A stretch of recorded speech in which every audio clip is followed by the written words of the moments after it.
I have lots in my office. Yeah, I know.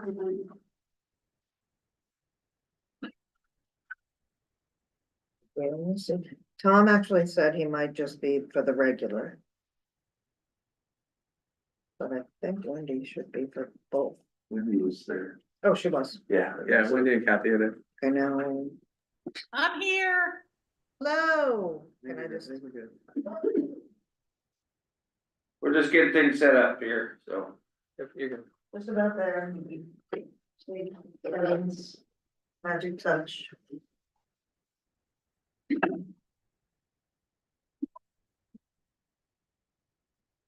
Someone remind me to get these signed as long as the two things. Oh, yeah, the workshop. Remind me, so I don't forget, please, because one of them is.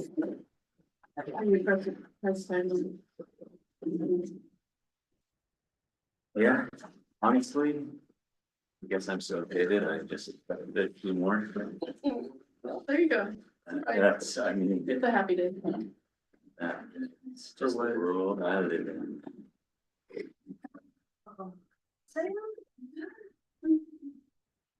Are we ready? Took my gavel away from me already. Here, coffee cup. You're gonna use a coffee cup? Don't have a mess.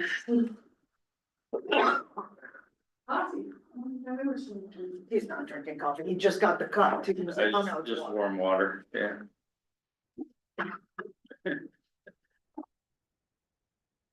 Okay. Ready? Yes. Okay, we'll call the city council work session on March 19, 2025 at 6 p.m. to order. Roll call, please. Mayor Allison, Here? Tom Baylor is absent, Kathy Sherman, Here. Casey Kinsman, Here. Wendy Rainey, Here. Dave Zastro is absent, Kristen Smith, here, Ken Jones. Here. That's it, one more thing. Okay, work session topic tonight is strategic planning. Sam, take it over. Okay, so just a little review of what we talked about last time. We all agreed on the four kind of main components of our strategic planning. We also all agreed that every one of them is intertwined with the financial plan. Component of this, the strategic plan.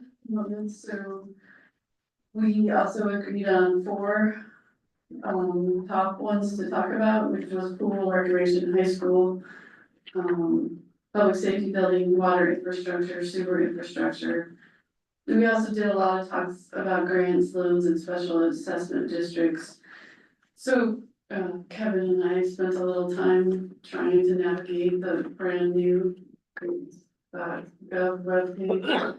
What's it called? I think it's Still up. switch, yeah. It's just chaotic and difficult. And there's still things changing. So we decided to, try to focus down a little bit, cause I feel a little bit like I overwhelmed y'all last time with all that information. So I have a few things to talk about that are infrastructure related, and then I wanna talk about the special assessment districts, just so you all understand what it involves and what it takes and how it all works. So I included and Wendy and Kathy and Tom, I emailed you this, two pieces of map and that Word document that I'm gonna talk about right now. Just maybe a half hour ago or 45 minutes. So one of the things we talked about was the Second Street project and being able to piggyback off of them. We are too late in the process with DOT to do a betterment contract, and that's when DOT deals with everything. I had put in a grant maybe a year ago for the jailhouse doors, which we didn't get, but I worked with Gary Jenkins. And so he was able to give us a rough order of magnitude, because he understood what the project was, what needed to happen. We spent a fair amount of time drawing up some plans for that. So just remember, this is rough. Um, The satellite image overlay. It is rough. so it was just kind of what that cost would be. And there's two different costs. One is if you, split out the phases, the cost will go up. Obviously, deload, that's always an issue. If you did it all at once, the cost is about 6 to 7 million. And you can see he included such things as a 30% contingency, which is good at this level of magnitude. We don't have a true pipe size all the way down the length of the project, so that was something that we could do before this project ever came in place, but it's important, and the 6 to 7 million includes filling the culverts on private Yeah, I was property. just gonna point out Yeah. that item 1D actually should have been taken out, because we asked him, you know, just if we had to throw a number in there for roughly what it would cost to fill in the culvert under the private property, he said that 1 million's a good rough addition to the rest of the math, so all of these numbers do include doing that portion, so ignore item 1D. So that's kind of it in a summary, and if you can see the map, so. Where do we anticipate? Is this, okay, open forum to ask questions? Mayor. Mr. Ellison, Mayor Ellison. Yeah, go ahead. Okay. It's workshop, so we're. With, where do we anticipate any right of way acquisitions that may come up? We don't, Okay, it's just something that, you know, the contractor engineer will put in there just in Right. case. I don't think we will have that issue. Also, just for more clarification, this is purely for, stormwater upgrades. sure. Yeah, this doesn't include redoing the streets, adding sidewalks, yeah, this is purely just. Water, this- Yeah, no water, no sewer, nothing, this is just the cost of doing the stormwater system for this section. On a really rough level, right? So then pavement would have to come behind it at some point. I mean, there's a difference between just patching the trench that you do versus doing the full street width, so Sure. it'll be determined on how much paving do we wanna do. Yeah, so it shows at the top, above Council Avenue, where the jailhouse doors come out and currently go behind private property back onto the road, so that would be eliminated. And then focus down, eliminate that 90 into the post office parking lot. And push the water down and back. So this orange line ends at the manhole right down here in this parking lot. These are all very deep. And then we would add the yellow line, which would be a new culvert to be at a higher level in the catchment than the normal flow, so that it could spew out as the water raised and relieve pressure. And that would take a little bit of hydrology work to determine if we need one or two or just a bit large one. But we just have to keep it out of the high tide line, so. There's just information, if I can answer any questions, or Kevin can. Probably Kevin. Do anybody has any more on those? So for this line that goes down Water Street, is that gonna tie then into existing infrastructure? I mean, it just kind of dead ends there, it would have to go somewhere, correct? Yeah, there's a catch basin / vault or whatever you wanna call it, where Browning and the council drainage actually comes together before making its way out to the harbor. And so this would just be replacing it to where that hub, essentially, yeah. And then everything that's existing would just be abandoned, is that, yeah? Yeah, pretty much. If we redid the pavement across the full width of Council Avenue, it, you know, might be worth digging up, it would just depend on how much conflict there's gonna be with other utilities. So sometimes, unfortunately, it's cheaper to abandon stuff in place, but we try to avoid it if we can, obviously, for future improvement. I think it would also depend on how big it needs to be and how big the pipe is that's in the ground. You might not have a choice but to just replace right on top of where the. old- In the right of way, on top, but- in the right of way on Council and, you know, Water Street, it would likely be within a similar location as the existing. But And we would need to explore further with the private property, if that's actually truly abandoned in place, is the option to go with that, and I think we really need to look into, what the easements say for what we have going through there right now, and, you know, what the property owners are comfortable with as well, so. It's just one method of doing it. Yeah. We were curious to see what that would cost. Is there an option to create some kind of tie-in in Second Street when we have it tore up? Just an idea, so we're not re-tearing up what they just finished, just throwing it out. I don't know. Yeah, so as part of the Second Street project, where the council, I'm gonna call it the uphill of Second Street and the downhill of Second Street, where those storm drains would.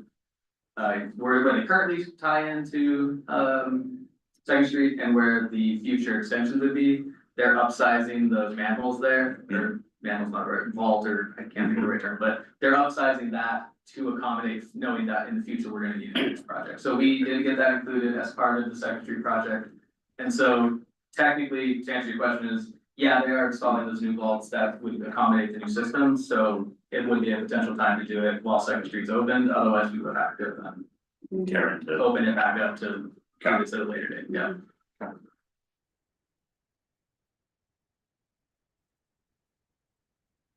And would you repeat yourself? I was trying to find my. I was trying to find my place in the packet and I realized it didn't have this, but you said you applied for some funding and didn't get it, or you haven't heard back, or? Oh, that was maybe About a year ago. a year ago. Oh, okay. We didn't get it. Yeah. But that's how Gary Jenkins, engineer from Dow, knew about this, and so he roughed it out for us based on his. I see. Yeah. experience on that. Thank you. And just working, he's the engineer for the state Second Street project as well. Utilities engineer, I guess. Mhm. Okay, thanks. So that's that. And then the other thing that we made a little bit of progress on is I did talk to the clean water loan folks, the clean water loan program, and they seem to be fairly secure because they have, and they started with seed money, loan money, and just kept putting it back into their So it's a revolving loan fund? yeah, so that's good. Yeah, they're not dependent on additional appropriations. Yeah. Mhm. Yeah, so that was good to It's a hear. smart move. Yeah. It was- And to clarify that water and sewer infrastructure qualifies for that. Water, sewer, yes, there's a multiple Okay. things, that's how we got the landfill equipment, Okay. because it helps make clean water places and. Sure. So, I'm just trying to understand the scope of what Yeah. that loan could cover for that yeah, potentially. and I hope you might be able to pull some for streets, but you would have to probably do green infrastructure to make that work. So it's really, as far as we got, other than, Samantha is working on, Rasmussen, not tier, is it tier one's the big one? Anyway, there's a bigger one, she's working on that, her and Emily, for the roof on the pool. And there is a match, it's a 50% match, but they have some ideas on how to get that, so they're working on that. And they also just applied for a grant with no match for gym equipment, more gym equipment, so. I did talk to the guy at USDA about the community facilities program, and I think maybe my emails aren't getting through, but he said they don't have grant money, they do have low interest loan money, yeah, and that are, and I asked him about the public safety building and the pool, because the community facilities program is supposed to be for essential facilities. And I said, well, people may not think our pool is essential, but we live in a fishing community and it's important for people to know how to swim here. That's good, just saying that right there is enough to make it, we have some latitude to decide what's essential, and so. He said either one of those, public safety building and the pool would both be considered eligible. And he said he would send me a handbook, and that's when I emailed him, and I think the emails aren't getting through for some reason, so as soon as I get that, I will make sure you get it, but he said 30-year term at a fixed rate. Their terms, and right now, it's about 4 and 8, it might go down to 4%. interest. Wow. Yeah. The other one for public safety building is the BRIC grant, which is a FEMA grant through the state and then through federal FEMA. So one thing BRIC. that I think would be helpful, and maybe we, I mean, ideally, we would do it, I was trying to find the right term, and I think what I'm thinking of is a capital improvement plan. And I was doing a little bit of looking today, and they have different, obviously, there's all kinds of ways you can format it, but I'm thinking of something that, I guess has sort of a funding matrix for each project, so we could list the prospective funding sources, and maybe the time horizon for each one, because I guess, like we've talked about, there's this whole mix of potential funding streams, like ideally grants, but probably some low and no interest loans and bonds. We can put that into the mix, and then depending on the project, maybe special assessment district, not for the pool or public safety, but for some streets projects. But I think getting a 15 to 20 year look at kind of what are the potential funding streams for these different capital improvements, I guess is what I wanna get a handle on in the bonds. And I was looking at that, you know, the one that we pay off the soonest is the school bonds, One of them. yeah, one of them. 26 is the closest we have. And then it's- Oh, okay, I thought I saw one that said. Oh, it's 28. 28, right, yeah, right. Print it out a little bit. And even that, I mean, it's not a huge amount, but so for that, we pay 1.3 million a year, 1.371. That's our annual payment of principal and interest, so. So it doesn't free up a huge amount, you know, in terms of if we're thinking about. Future bonding, so I guess that's, yeah, what I wanted to try to think about the potential funding sources and what matches up with which projects. And Yeah. and coming up with some kind of format, so I will keep looking to see if I can find some kind of you know, a spreadsheet or some kind of a one-page thing for each project that we can plug this information to, where we can use it and track what happens as we learn things over time, like, oh, that grant source isn't gonna work for us, so we have to look for something else, or, oh, this, if we wanna do bonds, this would be a place to put it, because we can't generate a huge amount annually in bonds, but we could, maybe that's what helps pay for street improvements. I don't know what the rate, I just think it's gonna take a lot of some planning work to, well, some more research and then matching up, like I said, these different funding streams with the right project. Mhm. Yeah. And the decision on how much that. And exactly, I mean, that's the big question is, yeah, what do we feel like we can take on? Yeah. That's the multi-million-dollar question. Yeah, that reimbursement schedule, there's a long ways out there. Yeah, And some of right, those. right, that's what I was, like 47, one of them said 20, 47. trying to that bigger, sorry, those are hard to see. Yeah. So that's kind of what we ended up with as far as projects and grants and some examples of costs, but I think, I saw Piswak has a really good, capital improvement. So maybe I'll see if I can find that spreadsheet again, but once we know which works. Yeah. And I just added stuff at the bottom. Mhm. I did email Mills at Alaska Municipal League, That's good. so I mean, this is definitely stuff that other people have done before, so I don't Yeah. have to reinvent anything, so I'm not all about making a whole bunch of work, I just wanna, Yeah, but if we can find it would be interesting. a format that we can plug some information into. So the special assessment district, can be initiated by city council or a neighborhood or group of people.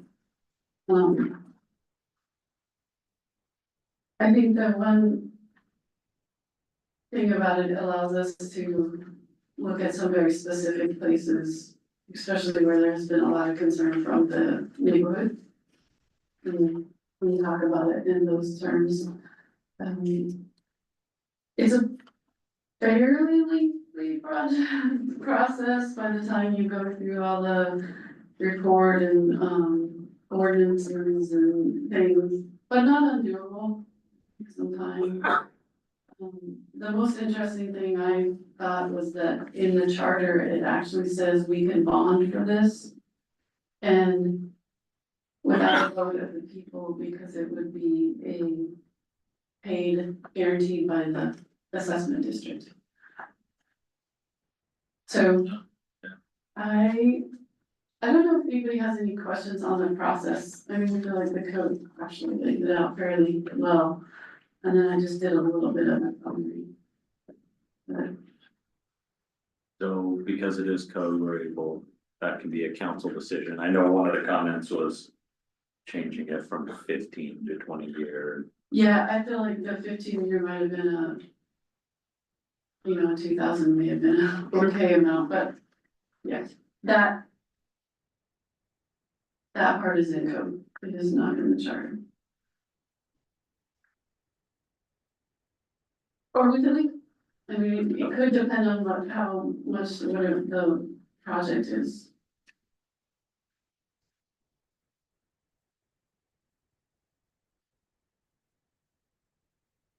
No questions on the process?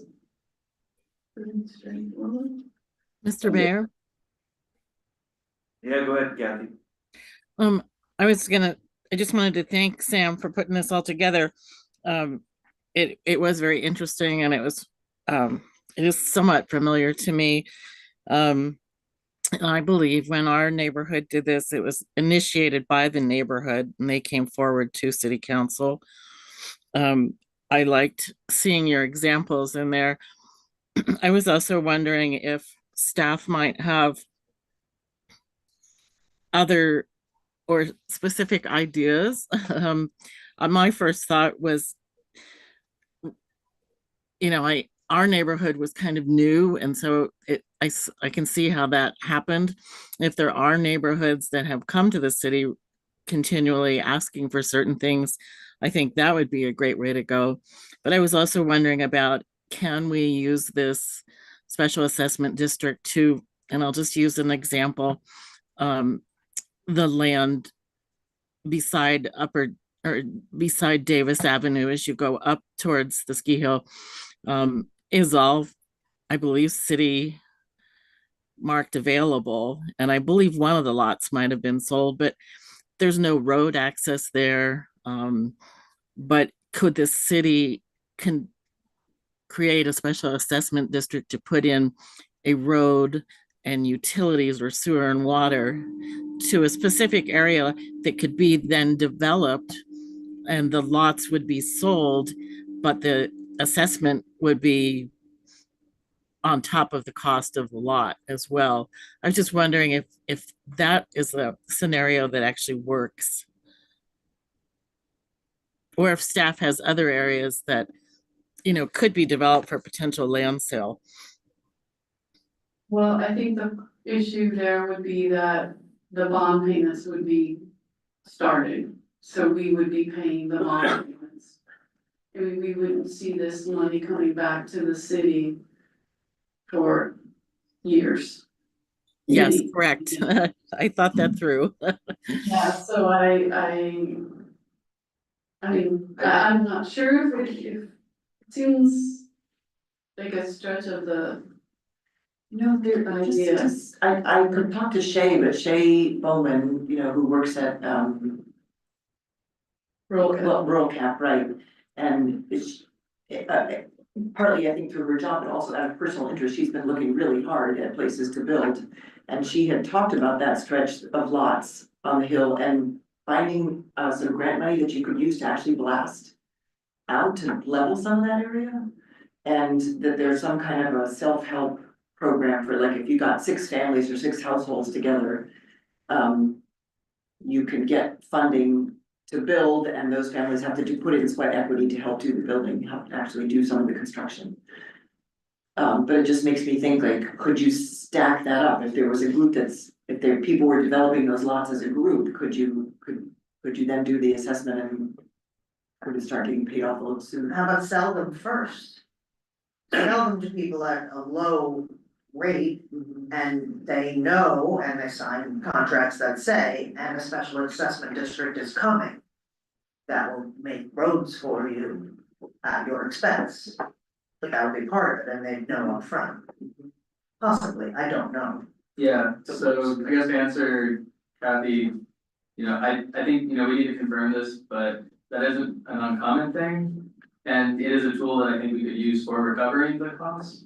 But again, like Sam said, it would just be a matter of how are we doing that upfront funding? So it'd be a decision the council would have to make that we're choosing to just out of pocket fund this section of new road, knowing that we'll get paid back, who knows, at some point in the future. So, I mean, while it is a tool that could be used, it would just be a very specific, investment. And I guess one of the reasons we looked at 7th Street is because we do have that neighbor, we have a visitor every year who wants this done, and he represents the group. So that's why one of the reasons we looked at this particular one. So we do have some places where we have had people come in every year for multiple years. This one, and then 8th Street, while it's another example of how we would actually figure out how to do the assessment, it is also a place where we've had some neighbors. Yeah, so these are areas that definitely have additional maintenance requirements, and really the only way to fix those is to do curb gutter sidewalk. Because it's a lot of just drainage issues, they're downhill streets. And the 1.5 million for both of these are also very rough. We didn't ask an engineer to get those numbers. They were just pulled roughly from kind of trying to pull some stuff from the 2nd Street project. Figuring that we're doing about a block there.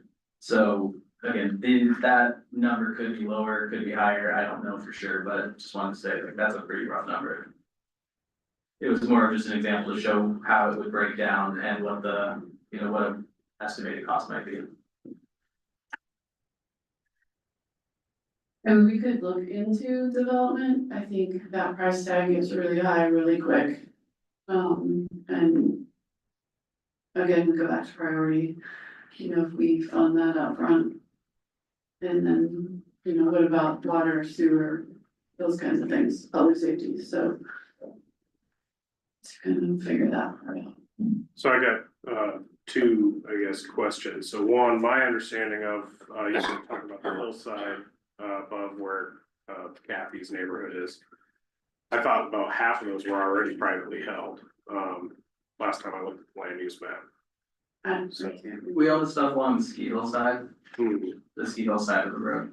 okay, I think Well, I thought she meant she's talking on the other the side. Davis on Davis before you get to. Oh. On the left. Yeah, basically it would be, from Bocce's house on up the hillside towards the main street. Actually, I believe all that is marked available.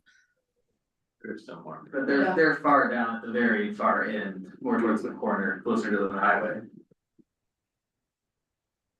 You think the ones right along Davis are privately owned and then the No, city there's owns a them? couple right along Davis, yes. Okay, that are city. But we don't have a right of way there. You're talking about building a right of way, right? Like a street? Yeah, Yeah, we got Well, there- Yeah, it's not probably appropriate for this discussion, I guess, but there is a right of way platted for a street. I believe Yeah. on those lots. There's about 5 or 7 lots of private property before that as well, so, we'd be deciding, are we investing money to particularly benefit these specific private properties just to reach public properties, and that's a decision the council would have to make. yeah, but those properties could be included in the assessment district. Yeah, definitely. They would be Yeah. benefiting from it, but they'd also be paying for it. Right. Yeah. So, and then I guess the other question I had was for Sam. I remember, I don't know, 6 or 7 years ago, you did a great job applying for, I think it was the 7th and 8th Street. So what happened with that? Can you give us some history on that? Because there's quite a few new faces here that don't remember that grant application. we actually applied twice, to the same, grant as we have on 2nd Street, ATAP, and it just didn't. We just didn't get funded for it. they don't really tell you why. Okay, But we looked at, so we looked at 7th, and then this is Adams running across the top of fixing that up. And I think we ended up pulling, we started to go down 6, but I think we ended up pulling that out of the grant. is that something that, you know, I guess a hypothetical future scenario is apply for that again? And if you get selected, you can turn the match that is required into the assessment district. Is that a possibility? That way, instead of 4,000 or whatever per year per lot, it could be much lower, much more palatable to the residents. And still doesn't, you know, the city would get their money back Mhm. from the property owners who are benefiting. Is that a possibility, I guess? I think we'd have to obviously confirm this, but I think it'd just be the same issue, not that it's a bad issue, but it would be the same. Thing with the last idea where we still have to come up with that match money upfront. But I guess in that case, if we could bond for it, then They typically want the match to be spent during the grant period and you're getting that, so yeah, so if the city pays for it out of pocket and then gets reimbursed over time. Yeah. Yeah, but yeah, Yeah, and these matches, you know, are, well, it depends on how much we match, cause when we did Second Street, remember, we put in a big match, cause we wanted to get that grant. The more money you put in, the more. yeah, you gotta get. so we wouldn't be able to form the assessment district until the improvements are done, because that match amount is gonna grow over the life of the project, just as costs increase.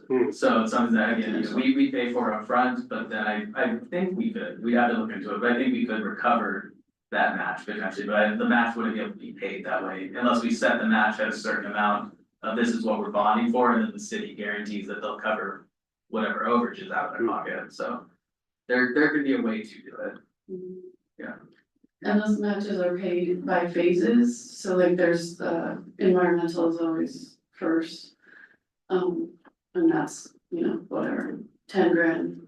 And then there's pre-design, which is another 20 grand, and then there's 80 grand for design, and so. You might be able to work it out once a phase was completed, because that's what the state has to do, they have to complete that phase. And then they can apply for more money from the feds, so that's how it works for them. You might be able to start that assessment once one phase is completed, but yeah, we'd have to work that through with legal. Make sure that, yeah, I mean, make sure the code currently allows for something like that, and if not, you know, we find out what it would take to allow for something like that. Yeah, it seems like it'd be a lot more palatable for property owners if you could leverage their investment with a grant. Yeah, definitely. So,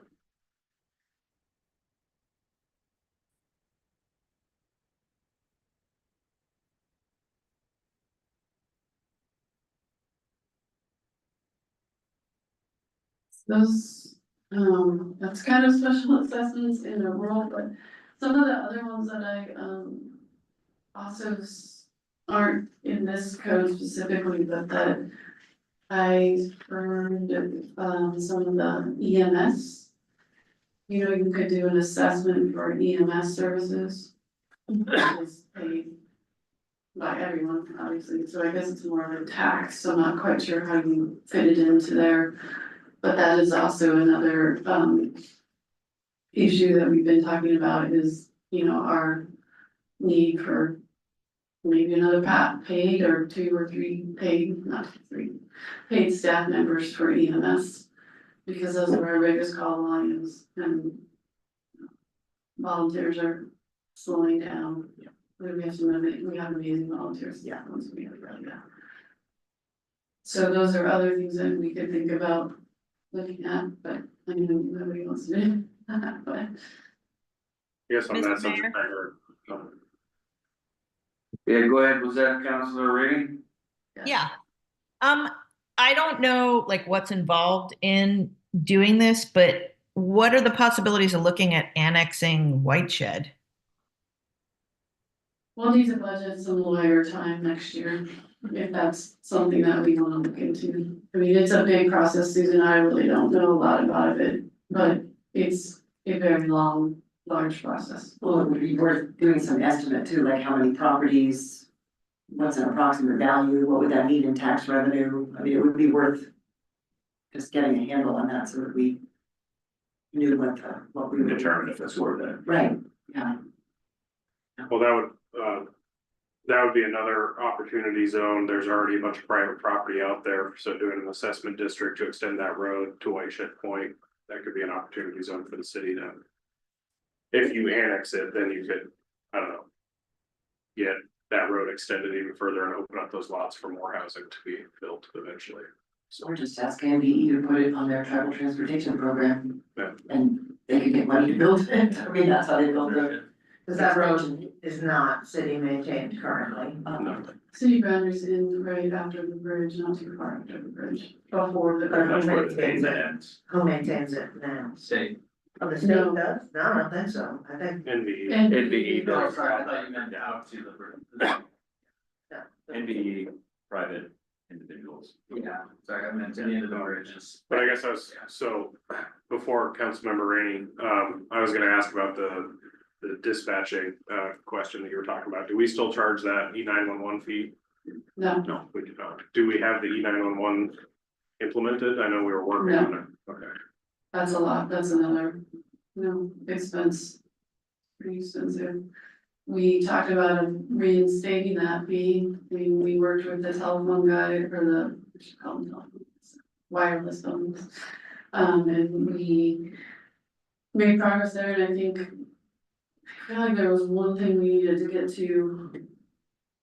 Valley or GCI, I can't remember which one, but that is a move that has to happen at the council level to reinstate that. And did it go away at the council level? Yes, Okay. I thought we were Yeah, we- regressing and we got that done. We so. we stopped it because we weren't doing anything with the money. 70,000 set in that account for 4, 5, or 6 years before we spend it, so my position as council member was that until we're gonna do something with it, we shouldn't be collecting that fee just to collect that fee, we need to know what we're collecting it for. well, But it's pretty easy, I think it's pretty easy to re-implement, it's a resolution. yeah, we just have to pass a resolution And then we have to work with the home. and tell the phone companies to collect it. Not too many revenue streams that are that easy. No. The state statute. Have to,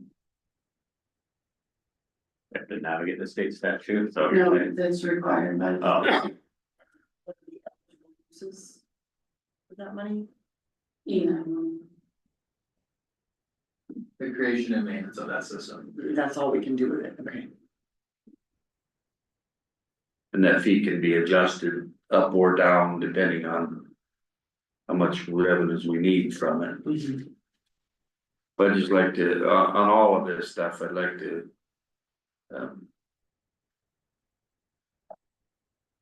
It's caution is the right word, but keep in mind that it's all the same payers unless we expand that base. You know, it's. You tax another person, you put an assessment district on them, it's all coming out of the same people's pockets and. So yeah, annexing, things like that, the building business. Can help alleviate that, but every tax we add, every fee we add to the local community adds to. That's to what. You and I have to pay out of our pockets.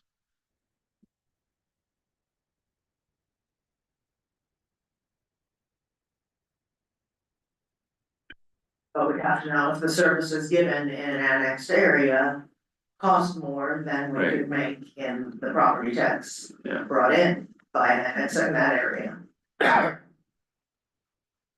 And special assessment districts are also on people, but specific people that will benefit from it, not the whole town, like property taxes. And we all pay for grant matches. Yeah, it's a hard. I mean, it's just a hard place, it's nothing's free. So whatever we need to do is gonna cost money somewhere, somehow. We almost have to have. Grant money somewhere. With any of these projects, they're all just way too expensive to be paid for with out of pocket. I've got a quick question. Do we still have a dedicated grant writer on staff? We never do. I thought that's what Curtis did when we brought him. Well, he wasn't just a grant writer. Okay. Yeah, and I've said this before and I'll say it every time somebody talks to me about a grant writer. Yes, Curtis did an amazing job, he was very good at it, but Tony and I spent hours in his office talking about harbors and how it works, just because you have a grant writer. We doesn't mean everybody else is off the hook, it's still a very involved process. And Emily has been focusing on these smaller grants that we are more likely to get, as a part-time employee in that position, because we didn't fund that position fully.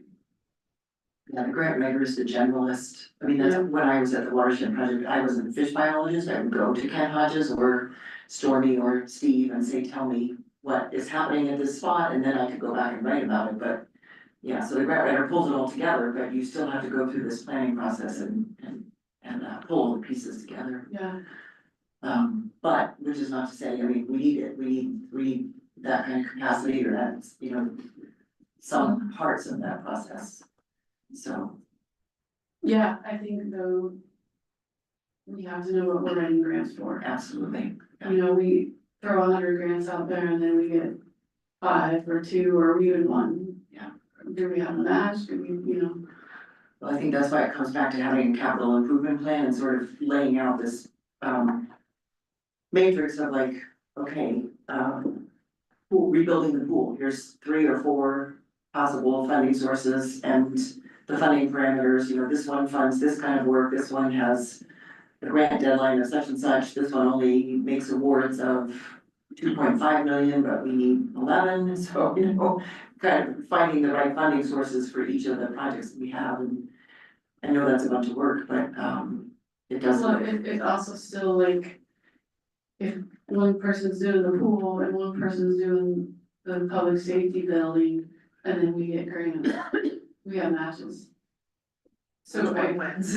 yeah, so I think that has to be really the, Absolutely, yeah, what are we going for? right, And we're all in, or that's right. we work towards some smaller stuff. Sorry, I was just gonna say, that's why I feel like we need like a 15-year plan to kind of map out what can we afford over time in terms of those matches. And the matrix, but also prioritize. Right, right, yeah. Yeah. Yeah.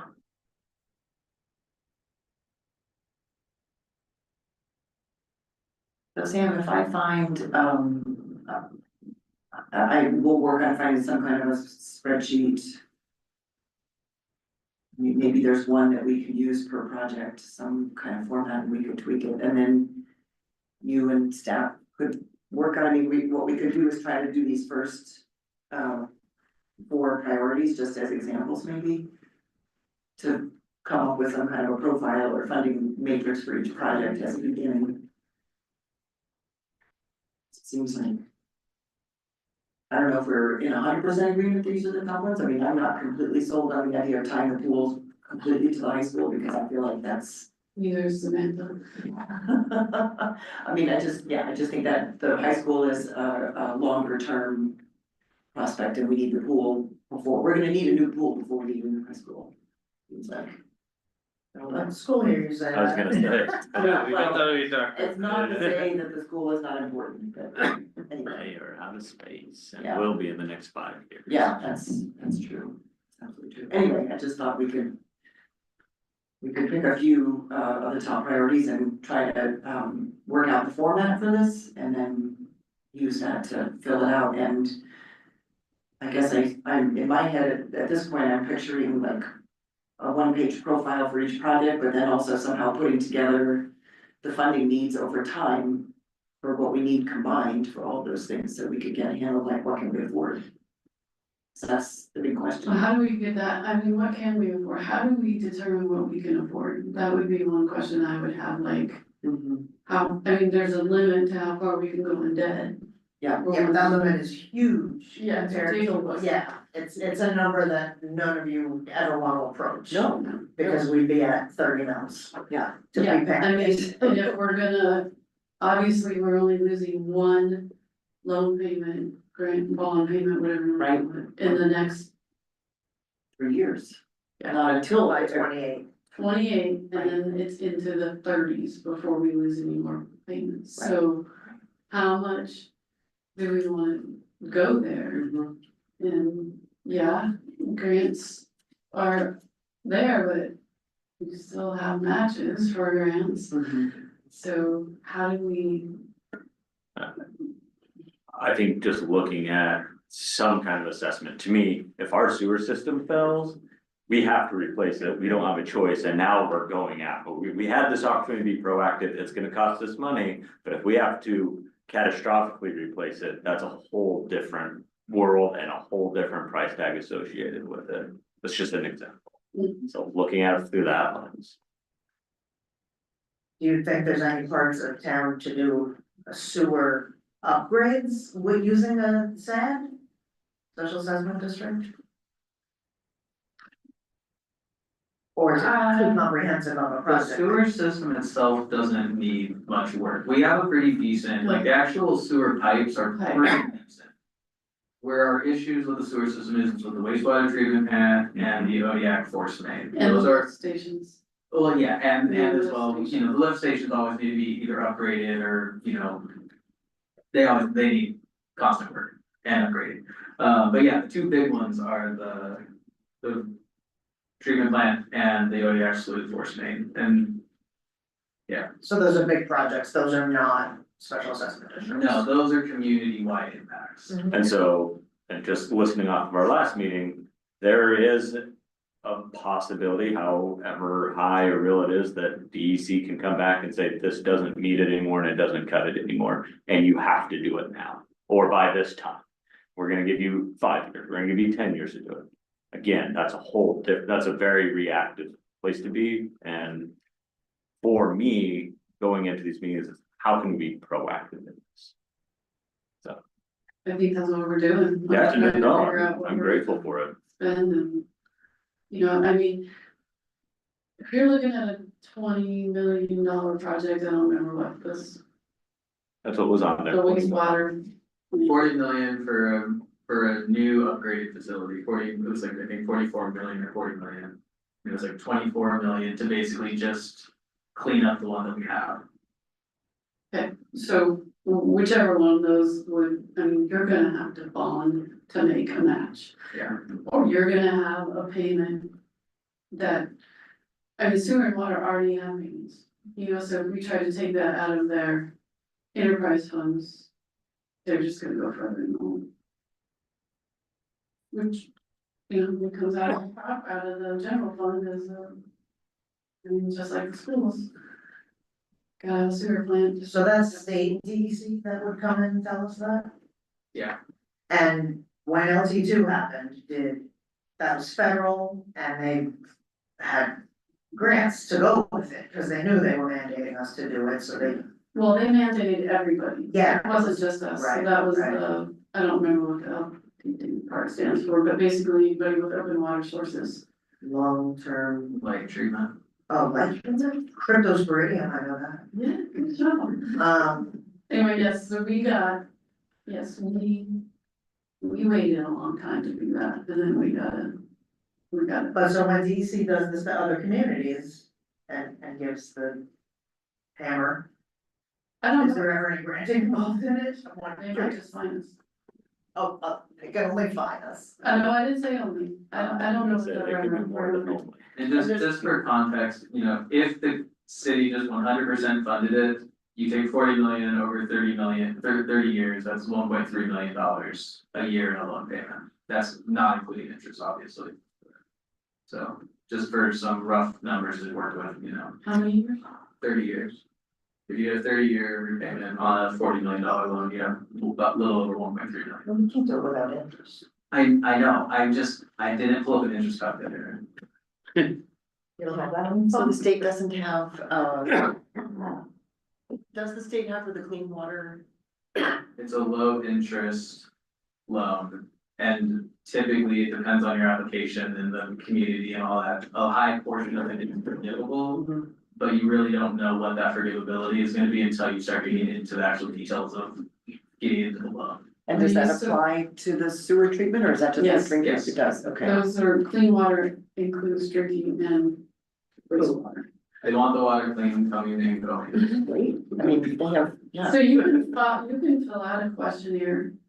They call them loan questionnaire, and that's the first step, and then you get on the intended use plan, and that's where you find out what your subsidy may be. And then it stays on the intended use plan for 2 years. So we certainly could do that and see what that looked like. Once the master plans are done, we need to have those more solid numbers. We could also, you can do a planning design loan, which would be a lot less. And then you'd have, maybe 100% or 95 or 65% design that you could have to apply for grants. Just the timeline and whether those grants are gonna be available or what those are, I mean, that's the thing, right, that changes every. oh, but if you can get design work done at a cheaper rate, that's still, Well, it's cheaper because that's all you're asking for, right? right, Yeah. right, I just, yeah. But I'm thinking too that the low interest, I guess I'm wondering, and this is where you have to do some cost comparison, I think, but the low interest loan. Would that cost us less than issuing bonds? I mean, what do we, Yes, yeah, so. That sounds no brainer-ish to me, or at least we do part of it that way, and I guess that's what I'm thinking, we have to. Kind of get the whole universe of funding sources and look at these. Compare the costs and what we would get out of each of them. I think the hard part for staff with trying to do something like that is that it really doesn't matter what the funding source is. Your funding sources are, either grants or debt or paying out of pocket. Mhm. And we really need to know what is the threshold that the council's comfortable with for a project to either be debt or out of pocket. Right, Because we can't, then we can find grants if we can find grants, and then we know, okay, we can get this much for a grant. This is something that the council would support, but without really knowing, and it is very project dependent because of, the wastewater treatment plant being $40-something million is gonna have a higher threshold for what the council may be willing to bring on in debt versus a smaller project. But really, I guess without knowing what the council's willing to put itself, put the town into loan payments or coming out of the permanent fund or whatever, that's really what decides how we have to move forward with. right, but we don't, I mean, if you're talking about 44 million versus 24 million in bonds versus a low interest loan, we have no idea what. Kind of numbers we're talking about, so that's where I'm saying, I feel like we need to. I guess do some project specific analysis, because we don't, I mean, you say we don't, that we need to say how much we can commit the town to, but we don't know what the choices are. Yeah. And sort of how that all pencils out, so. So chicken and the egg. Well, it would just be helpful to sketch out those numbers, yeah, we can work on that. yeah, Yeah. I think if we just. I think that, I would, if we're gonna spend some time on doing that, I'd like to pull the high school out of the pool. In either focus on a pool, because structurally, according to that assessment, that the bones of that minus the roof are in decent shape. Totally. So I know everybody wants this amazing recreation pool thing, but maybe we kind of look at both. But with the emphasis on the pool, because that seems to be a very high interest Well, especially if folks are supported project. already kind of peeling off parts of it, they're already going for a grant for the roof. Yeah, we don't wanna wait. Yeah, so I would say, Because the longer that roof leaks, right, the less the structure gets to be right. happy, so. Yeah. Yeah, and so that would be the one thing I think of those 4 things that I would want to change. Is just to pull high school out of that. Mhm. I know that, Alex has been kind of looking around and seeing, because the school district has the ends with the school type grants, Mhm. I mean, if there's any grants out there. I'm not sure that we could do anything about bond for school, apparently that's what we did last time. I wonder if the school district can partner at all too. I wonder if the school district can partner at all with the tribe, you know, if tribe, Native Village of has access to tribal education money that could Yeah. be folded and gathered into that somehow. And for me, and tying the pool to it is from the school standpoint, if they have access to different grant money and maybe even more grant money. And we can add a pool into it, that to me is where that's coming from. It's not saying that's the most ideal thing for our community, but if that's what gets us a new pool. Is because it's tied to a grant to a new high school that. But I'm okay pulling it out, that's fine, and to me, our sewer and our water and our. Public safety building are 3 by far the top priority. Personally, Over the pool. yeah, oh yeah. Well, let's do that then. So if we're saying between water and sewer, which would you say is number one? Based off of what I heard from our last meeting, it sounded like sewer was in more dire straits. So sewer is number one and water is number two and public safety is three. Then we can maybe tackle them in that order in terms of trying to sketch out, like do 1-page summaries and start to tease out what the funding might be and looking at possible funding sources and what does that mean for the prospects for low to no interest loans, bonds, grants. You know, what does that mix?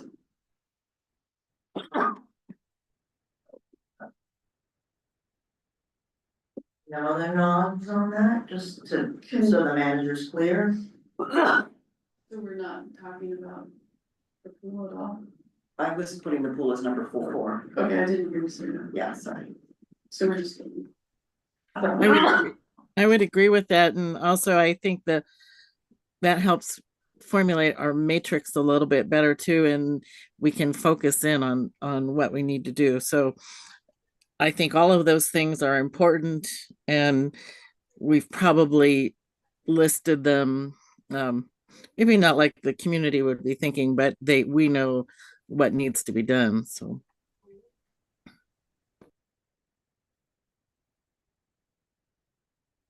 I know it's not on your original list, but I would like to see the North Harbor project be on the matrix. Really care where.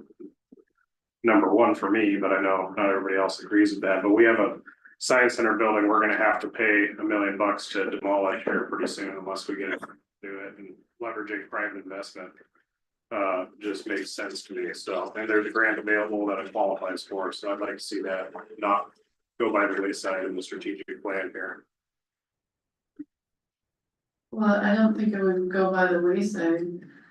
I guess what I understood is these four are developing a template to add other projects to. Yeah, this isn't a final list. I mean, not the only. It's Not the in the complete develop- list. Yeah, the Yeah. template that we can then use for other Yeah, projects. Because then, there's roads. There's a lot of roads that need some love. in this town. Yeah, Chase Avenue should be pretty high up on the list. that was so bad. Yeah. And I remember Paul Trumbull talking about how hard it is to drive the ambulance through those gypsy doodles. Kids love it though. Janice used to get air in the bus, I think she still does. She does not. I'm kidding. She did with my kids when they were little, just in her car. Okay, so I guess pending agenda, we'll have a discussion about when this meeting is going to occur. Yes. Okay. Okay, so we're good. Our time being up, we will adjourn the work session. Almost like we talked about it.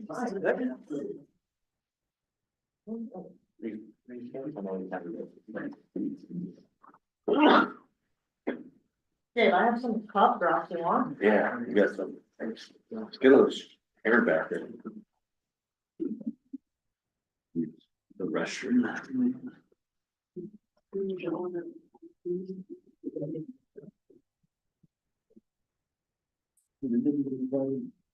Whole Breakwater Avenue was, in terms of the North Harbor, I think this desperately needs Thank you. some reworking. Yeah, that whole road is gonna Yeah. disappear one day. Or somebody's gonna get hit by a I car. was gonna say, it doesn't seem too safe, no. For what? Down The there. road, the Breakwater Avenue going down to the North Harbor, Mhm. just seems like, That was the whole point of that whole project. I know. was to fix Yeah. yeah, right, no, I'm not saying it doesn't have value, I just, yeah. It wasn't really, I mean, it didn't even do anything for the harbor besides get rid of the Right. overhead and science center building before it falls in Yeah. itself. So. It's more of a sidewalk, street Drainage. drainage project, but. And, you know, a little bit of harbor benefit, but not. Mhm. We would get a crane out of it, right, small parking. Keep our eyes open for others. When you said ATAP, is that Alaska Transportation? I would think so, because that's all about sidewalks and other, Well, I'm not sure if they still do ATAP or if it's all known to community STIP. right? And it seems like it's such an occasional thing, like, It's every 3 years. oh, okay. We didn't get anything the last round. Mhm. That's when, Chase. Oh, Chase and then we did the, covered walkway areas, you know, between Second and the alley. Oh, And then the one up by the chiropractor and then the one on right, Fourth. Keys Greater Stairs. Which is really your face. Yeah, we didn't get either one of those and then. When we did Seventh, we got the Cordova Center stairs, Oh, yeah. which I was surprised. But. Pleasantly surprised. We had some good use data and that's what they really liked, that Yeah. all of Cordova Center use. Mhm. Oh, use data, is that what you said? Are we ready? Yes. Okay, we'll call the regular city council meeting, March 19th, 2025 to order, 7 P.M. Please stand and join me in the pledge. I pledge allegiance to the flag of the United States of America and to the republic for which it stands, one nation, under God, indivisible, with liberty and justice for all.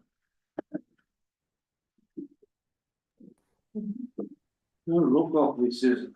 Mayor Allison, Here. Tom Baylor. Is absent. Kathy Sherman, Here, Casey Kinsman, Here. Wendy Rainey, Here, Dave Zastro is absent, Kristen Smith, Here, Ken Jones. Here, That's a quorum of council. Thank you. Any objection to the regular agenda as presented? Hearing none, the agenda will be approved. Disclosures of conflicts of interest and ex parte communication. Hearing none. Move on to communications by petitions of visitors. We have no guest speakers. So audience comments regarding agenda items. 3 minutes. State your name and address and.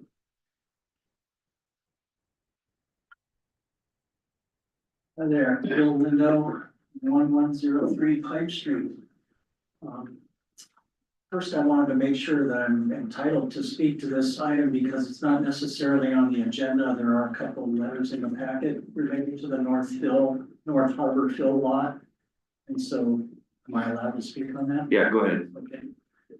All right, well, first off, I wanted to say thank you to all the council members for your service on the council. You probably have never seen me in a council meeting before. It's a special night, I guess. Anyway, I'm a little bit conflicted about the North fill lot. Because on the one hand, I'd like to see it preserved as a public space, but I also want to very much encourage and help our fishing industry here. And I have a special, interest in Cam 2's operation. I've been a big supporter of her ever since she started and, selling her fish through the years. So anyway, I guess I just wanna make sure that the idea of the dredge channel to access Cam 2's property as it is now, I would hate to see that idea get thrown out. I think it has merit, and I think that, the potential impact to the flats may not be as bad as some folks think, depending, of course, on how long the channel is and how wide and so on. But it's not filling mud flats, I gather, although I haven't seen any drawings for the idea or anything like that. But if it's just dredging a relatively narrow channel, it may not be that bad for the birds, and I am a bird fan. I'll say that right off, so I don't wanna do anything that's really gonna cause the birds harm. And in particular, the shorebirds, they're here early in the season before the gillnet season starts, and now the gillnet season is a week later. So there's additional time for the birds to move on and, potentially not be impacted by whatever might be happening in the channel with boat traffic. Anyway, I would like to try and stay involved in this a little bit more, as time goes on, and if there's more discussion about alternatives, I just want to make sure that all the options are considered thoroughly on this. So that's it, thank you. Okay, thank you. Any other comments on agenda items?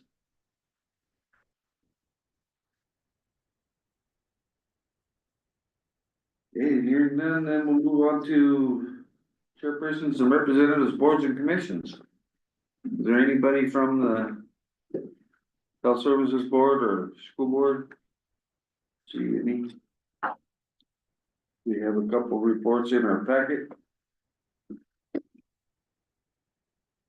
Planning commission resolution. Something for pending agenda. Cordova Fisheries Committee report, also with a few items on there that they were suggesting, recommending council do a few letters that they were suggesting are written. We talk about a pending agenda. Comments on those questions? No student council report? I think Tom is having trouble getting into Zoom. I don't know what to tell him. Other people aren't having trouble, he has the same invite. Maybe just resend it. Or just. Send it to his text. Can you do that? Is he on his phone or his computer? I'm not sure. I'll try a few things. I think we can go ahead though. Yeah, we have no consent calendar, right? Oh, no, sorry, behind in minutes, our election. Okay, we have no minutes. Considerations of bids, proposals, contracts, we have none of those. Carrying right along, huh? Mayor's report. This is my last night. I'll have a few comments to make at the, after your council comments. Before we go into, executive agenda to say goodbye to y'all, but, other than that, nothing has been going on. Board of Fish was happened, there was some shrimp and things, and, the report is partially in the, under the fisheries committee on that, so. City manager. Okay, so, good news. We did hire a fire marshal, he came up, last week. Loved it every day, loved it more, even though it came on sunny and it snowed in the morning, he was still happy. He is gonna start April 13th. He met with me and then staff, the paid staff, and Derek, because Derek's acting, and then he also met with the volunteer fire department, went to the meeting on Thursday night and actually went out and did the training at the burn pile for hose putting it together and directing and had great, so he's super excited. His name. I don't know. Ed. Fire Marshal Ed. You got a place to stay?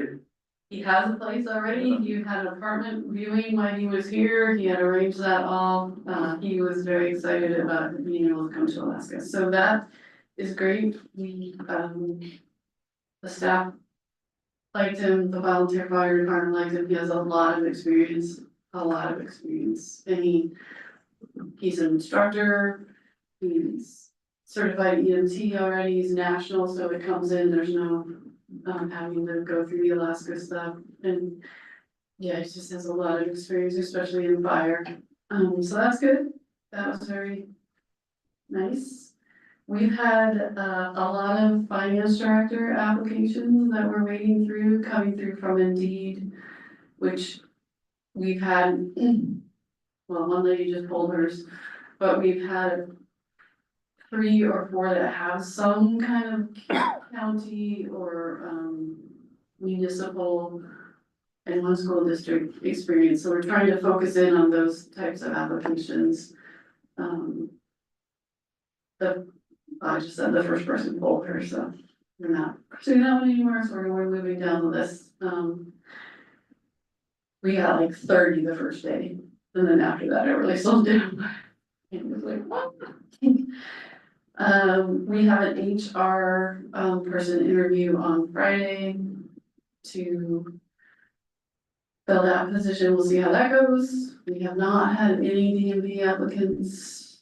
We have a Cordova Center coordinator interview the following Friday, I think it's the 28th. And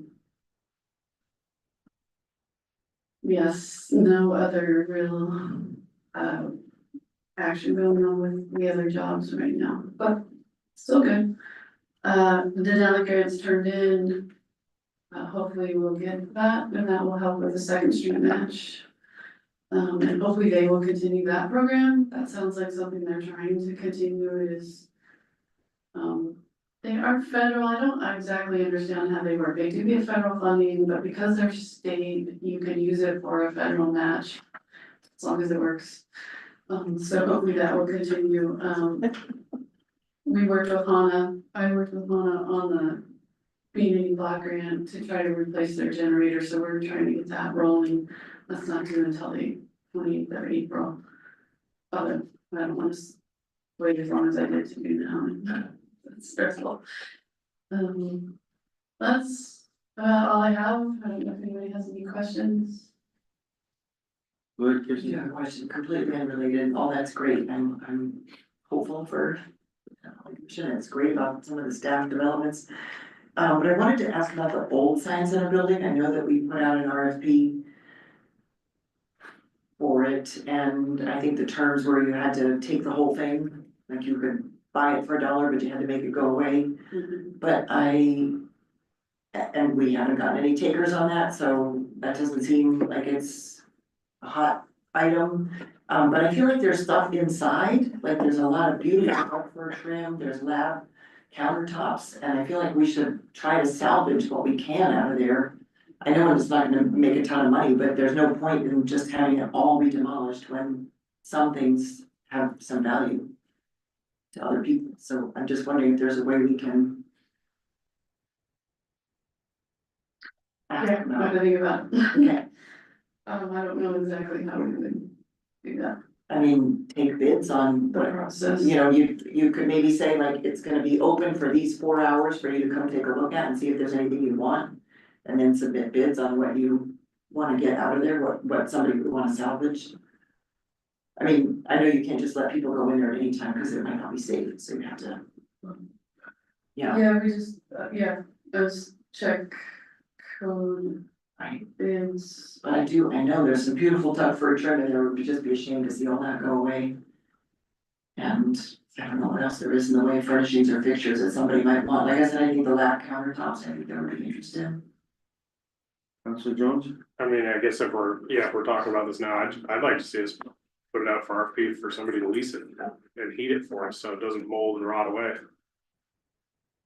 if we're not gonna pursue the North Harbor grant anytime soon, then we should, maybe somebody has an idea on another entity in the city that could benefit the city with tax dollars or what, I mean, they've got a perfectly good office building there. Well, it's not really perfectly. I mean, it could be made good again though, Yeah, we it have has- to invest into it. so make the applicant invest, maybe you just throw it up. We have other buildings that we lease out that are in worse condition than that. The sheds on the harbor and stuff. So. Yeah, I don't know. That's. Instead of tearing it all out. And make it not worth anything, I think we should lease it for fair market value and get some revenue for the city.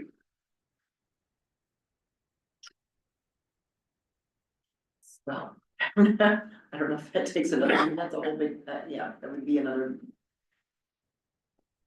We don't, Okay, so you're talking about that impending. Yes, Would yes, that this be is the a manager's question? report, let's not hash it out, yeah.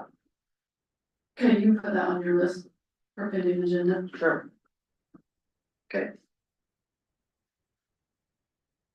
Other questions for the manager? don't, No.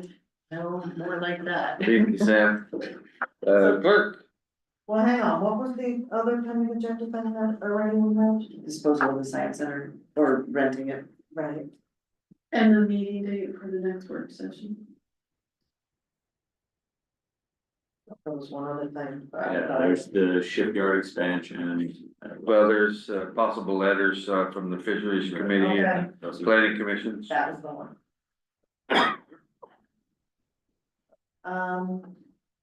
I have a, clerk's report. Appeals, property tax assessment appeal period is open, and the deadline is April 4th. And this year kind of new that we've started is also appeals for any exemptions that people did or did not receive perhaps on their assessment notice. There's a way to appeal your exemption also. We have about 10 assessment appeals in so far, I believe. We are going to do a short little swearing in ceremony tomorrow, as long as the Tuesday. Tuesday. No, we went with tomorrow. Oh. Mike won't be here. I know, Oh, okay. but he won't be here Tuesday too, so we went with Friday, or Thursday. Oh, I didn't know. Thursday at noon. Is that what you thought? Okay, good. Somebody thought it was all of you, but Somebody will show up. tomorrow at noon, and at least I'll have 3 of the 4. Is that okay with you? Yes. Yes. And I did, just to say again that Helen's celebration of life is Sunday at 2 at the Alaska Center for Women Arts, is that what it's called? It looks like Clay is going and Kristen will be there, I'll be there. Seems like a little bit of a crowd, a contingent will be there, so that'll be nice. That is all I have to report. I can answer any questions. Any questions for the clerk? Hearing none, then we'll move on to correspondence. Pile of them there.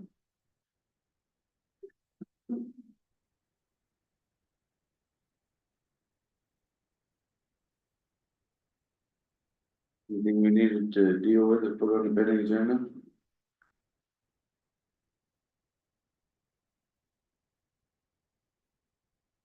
No, you're working on, You have talked about, like a mug up session for the North Great Waterfill, but sometime, at least sometime after the first council meeting in April. Yeah, so, yeah, but we can talk about that in the agenda. okay. No, I meant correspondence wise, are you working on one letter that you actually sent, Kristen. which is due tomorrow? Yes, and I sent a draft to Sam. Oh, it's due tomorrow? It's Yeah. due tomorrow, Okay. sorry. So I'm Are you gonna gonna prepare it fix that by for then? your signature for tomorrow, so you guys put heads together sometime tomorrow. Yeah. To clean it up, because I'm waiting on one other thing. Right. I'm just waiting for some information from Kate on the weir. There's Yeah. also AMHS is out for I saw that. public comment. I don't know if anybody wants to do long-term planning, long-range planning. Okay. That's all I have on correspondence. Okay, no other questions for Kurt? Okay, move along to ordinances, resolutions, resolution 03-2504. Resolution of the council of the city of Cordova, Alaska, certifying results of the March 4th, 2025 city of Cordova general election. And the final results were here on the table. Mr. Mayor, I move to approve resolution 03-25-04. Second, Councilor Jones, Yeah. Looking forward to being done. Councilor Smith, we appreciate that we had a really great turnout, and I hope that all the people who participated are gonna be able to stay engaged and keep following along as we move forward with our facilities planning and land use and financial planning. And I thank all the election workers who made this possible, because they were there all day and late into the night, and it was, yeah, it's a huge process, and it just, reinforces to me what it takes to make this democratic process happen, that it takes volunteers, and they're super conscientious, they count every ballot and make sure everything's accounted for, and we have a system because of them. So thanks to all the volunteers. anybody else? Council comments? They get paid. Yeah, but they don't get paid near enough for spending 16 hours. Besides, just gonna keep them. I do appreciate the election staff and you know, our elections always run perfect because of the organization that's there through the clerk's office, so, certainly appreciate all of the people that ran for offices. It's a volunteer position, everybody doesn't understand that it's volunteer a lot of times, I think, and it's a thankless job a lot of times, but we love our community, so just a voice vote. Yes. So all those in favor of resolution 03-2504, say aye. Aye. Opposed? Motion carries. Did Tom get off? Yes, Tom Baylor is on. Thanks, Tom. Okay, 17, resolution 03-2505. A resolution of the council of the city of Cordova, Alaska, authorizing the conveyance of lot 17, block 10, original town site to John Stack and Barbara Solomon. Mr. Mayor, I move to adopt resolution 03-2505. I'll second it. Councilor Smith, Oh, this issue has come before us, a few months ago, I think, and we met with the property owner and heard from him about his plans, and I support it because they're gonna improve the value of 3 consolidated lots, and add to our tax roll, and I think it's great that they are taking the initiative to, add value to that site. So I support it. hey, Councilor Kinsman. Yep, I appreciated hearing from them when this originally came before us and, then just improving. Yeah, I'd say the same thing, taking the 3 lots, making one useful lot, the fact that they are in a position to do that only benefits our community. So it is going, I walk by this lot quite often, I know that it would take combining it with other lots and someone who already owns those other 2 lots, it's of very little value to anyone else. Or no value to it. So, thank you to them for doing it. Okay, thank you, Councilor Baylor. Yeah, we've had lengthy discussions on this. I support it. My only comment would be that the lease payments, if they're gonna make lease payments with option to buy, or the purchase payment that needs to go into the permanent fund, that hasn't happened in the past. And there, we've never really gotten accounting on when people make lease payments with future purchase. That usually goes in the general fund and gets spent. So I would urge council moving forward to come up with some kind of method that they can make sure that these payments do go into the permanent fund. Thank you.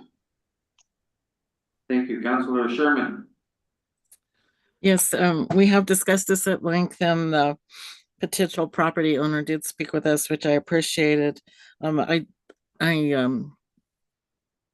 like Councilman Baylor's point, and I guess I would need to be a little bit educated on how that would work, but I think as much as we can put into the permanent fund is good, to help pay for all those projects Sam's gonna get us. So I would suggest maybe we follow up with that suggestion as well.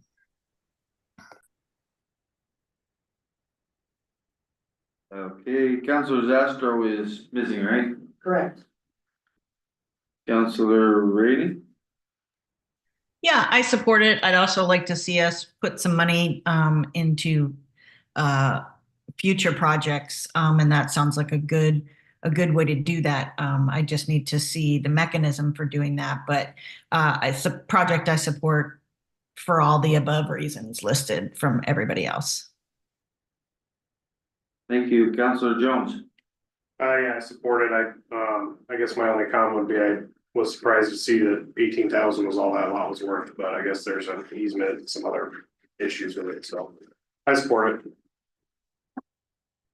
Okay, anybody else say around? Hearing none, all those in favor of resolution 03-2505, yeah, Hi. opposed? Motion carries. Unfinished business, we have none, so new miscellaneous business. Council action on disposal and method of disposal for lot 9B ASLS 73-35, plat 74-291. Can I talk about this for a second before we, oh wait, you have to mention, sorry. We should get it off the floor and then we get Sorry. it out.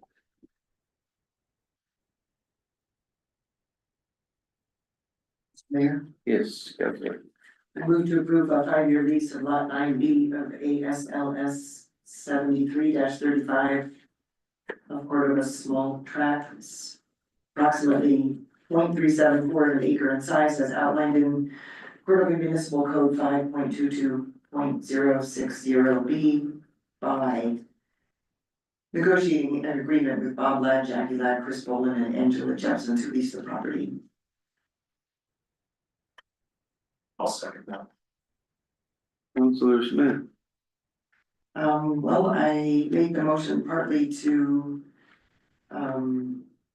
allow us to put it on the floor for discussion. We have talked about this before and we're revisiting it again because I understand there was an error in the map. And so the first time we did it, we were referring to an incorrect lot number. And so we're doing it again this time so we can correct the lot number in the record. You want to defer to the managers? Is that what you were That's gonna what I wanted to just make sure everybody understood that, that's why we need to just put it on the record with the correct lot and block and fact. say? It was edited, Councilor Smith? Councilor, who was second? Kinsman. Yeah, we talked about this. I'm glad that was clarified. That was gonna be my question, so I thought that the reason it was, thank you for putting that in the notes, staff. We have the same notes from the planning zoning. It's like all in favor there as well, so.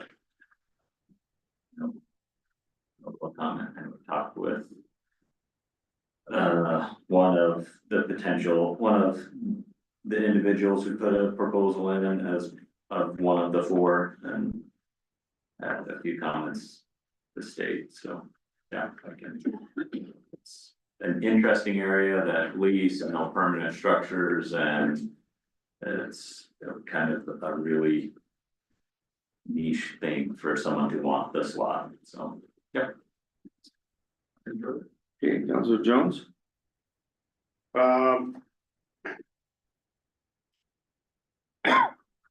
Yeah, I guess I'll support it. I do have a little heartburn just with the fact that we're taking public land and leasing it out for a private recreation area, without ever putting it out to bid, but yeah, they have sentimental attachment to it, and we never did receive any other proposals for it, so I guess I'll support it. But yeah, I mean, when we got this letter originally, it was one sentence. There was no explanation at all. All the explanation was found in the minutes for the planning and zoning meeting, and I just felt like one sentence isn't really enough for me to move me into direct negotiation, so. I understand why, people do that to protect their ideas, so there's, not copycat proposals and stuff, but. Yeah. Anyways. That's where I'm at with it. I'll vote for it, but. Yeah. Okay, thank you. Councilor Sherman? Yes, we discussed this before. I'm in favor of it. Councilor Baylor? Yeah, I'll vote for it, but I'm not real thrilled about leasing out recreational property.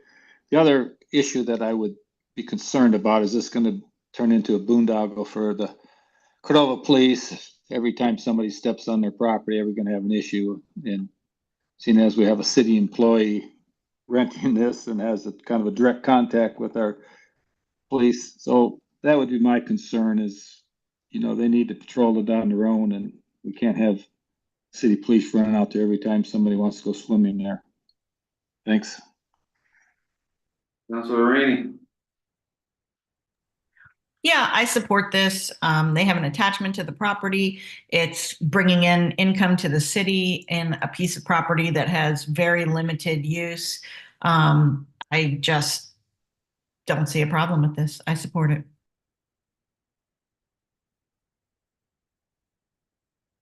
Okay, anybody stay around?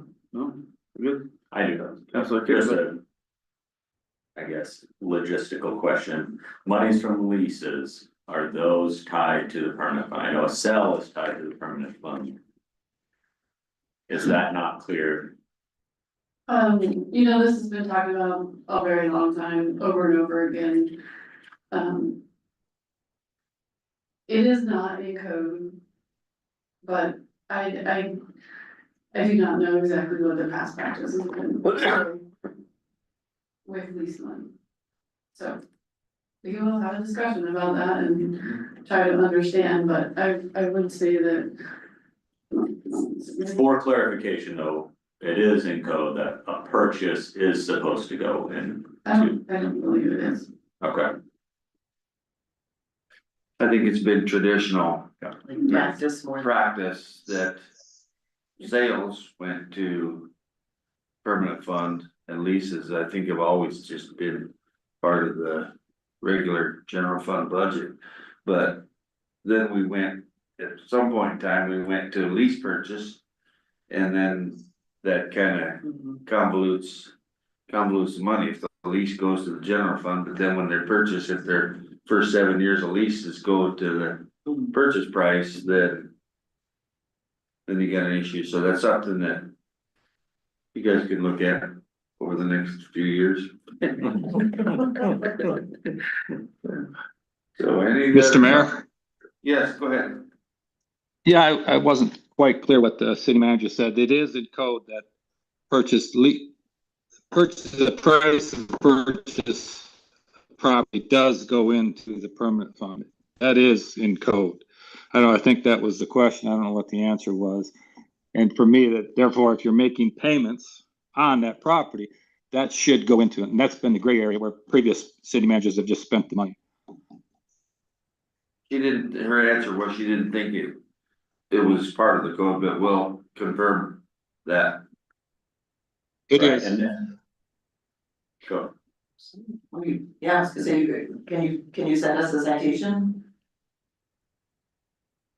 I'll have to go back and look that up because I did it a few years ago and it got the same response from the city manager at that time that they weren't going to do it, but it is in there. I'd have to find it.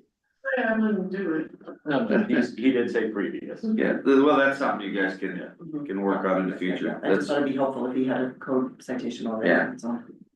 okay, anything else on that? I guess just another point that I thought of while sitting here is, we spent a lot of money developing over by Skater's Cabin, putting a, little path down so that the public could access the waterfront and enjoy the waterfront.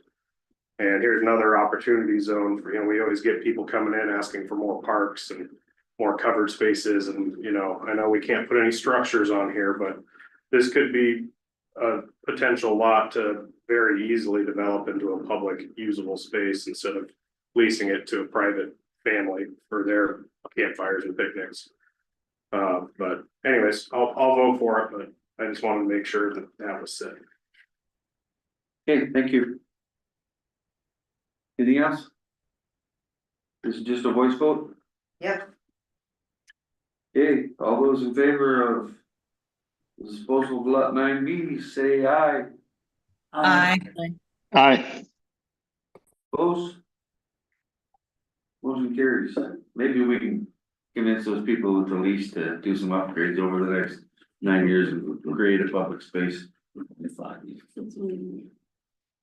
Council action on disposal and method of disposal for lots 18 and 19, block 23, original town site.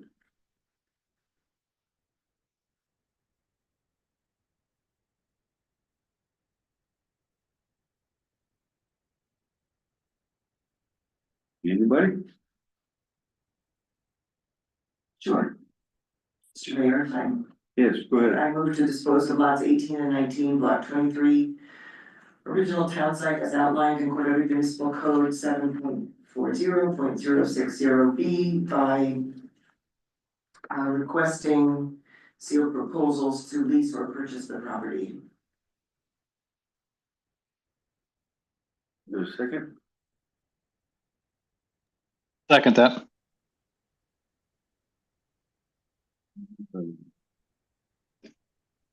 Okay, Councilor Smith.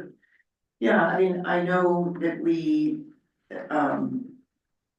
have not been as consistent as we could be and have been, I know Councilmember Baylor reminds us pretty regularly that we need to be consistent and that inviting proposals is the fairest way, and I think we saw that in a property that was considered for disposal that was on Eac Lake and somebody was requesting an easement across it and maybe it had been, I think it recently, like I say recently, maybe in the past 10 years, it had been changed to be marked available. The neighboring property owners who had inquired about it much longer ago didn't know that it had been changed from not available to available. And they would have bid on it if they knew about it. And so that's an example of where if you go through the bidding process, you give the public more opportunity to know what's available or what might be an option. And I think in that case, I might have ended up voting on the way I did eventually anyway, because the person who came to us and wanted to purchase it and asked about it, that initiated the process, was talking about putting a house on it, which in my mind is something we want to encourage and has a little bit more value than somebody who wants to buy it to make their lot bigger. So in this case, I'm just trying to be consistent and see if we can, follow a regular process. And I think it's unlikely that other people are gonna bid on it because of the access issues around this one, but again, if we're trying to be consistent and make sure everyone knows about it, that's why I would support requesting sealed proposals. Thanks. Okay, thank you, Councilor Baylor. Yeah, I would agree with everything Kristen said. Okay, Councilor Rainey. Yeah, I agree with that. I think there's certain situations that, warrant that we do direct negotiation, but something like this, I think, I'd like to see us get back to consistency and put it out to RFP. Okay, thank you, Councilor Sherman. Yes, you can tell Mr. Baylor has taught us all well. I agree, and I would have brought up the same point had Kristen not already brought it up, but, and I agree with what Counselor Rainey said too, this specific, piece of property that we're talking about here, for me, it just, that would be the first thing I just do is, make sure everybody knows about it and put it out for RFP. Okay, thank you, Councilor Kinsman. Yeah, just in a nod of, I guess, homage and respect to you, Councilmember Baylor. No, I do agree with that, I think, and do give gratitude for your wisdom. So thank you, and I agree. And, but there is an element that I would like to point out for Councilmember Rainey, and that there are some proposals that make sense to go direct, and I still stand by the one, I believe, of last week with NBE. That was. Yeah. So there is times I want to make sure we're exercising some prudence, but. Yeah. Thank you, Councilmember Baylor. Okay, Councilor Jones. I'm good with it. Okay, anybody else, second round? You know, this is first three. Oh, this is only one reading, yeah. Voice vote? Yeah. All those in favor? Say aye. I, Aye. Aye. Aye. Opposed?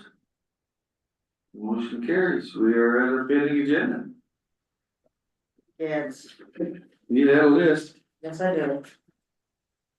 Do we want to? When is the next work session for? What are we doing, strategic plan? Seems to work, skip one, have one, skip one, have one, I was gonna say skip one just to give them time Yeah. yes. to do, yeah. And my only feedback or ask for feedback would be, if you don't think that's enough time, you needed more, I'd appreciate knowing that too, but. I'll give you an update. Okay. At the So next, maybe 2nd April, maybe 1st May, meeting, okay. thank you.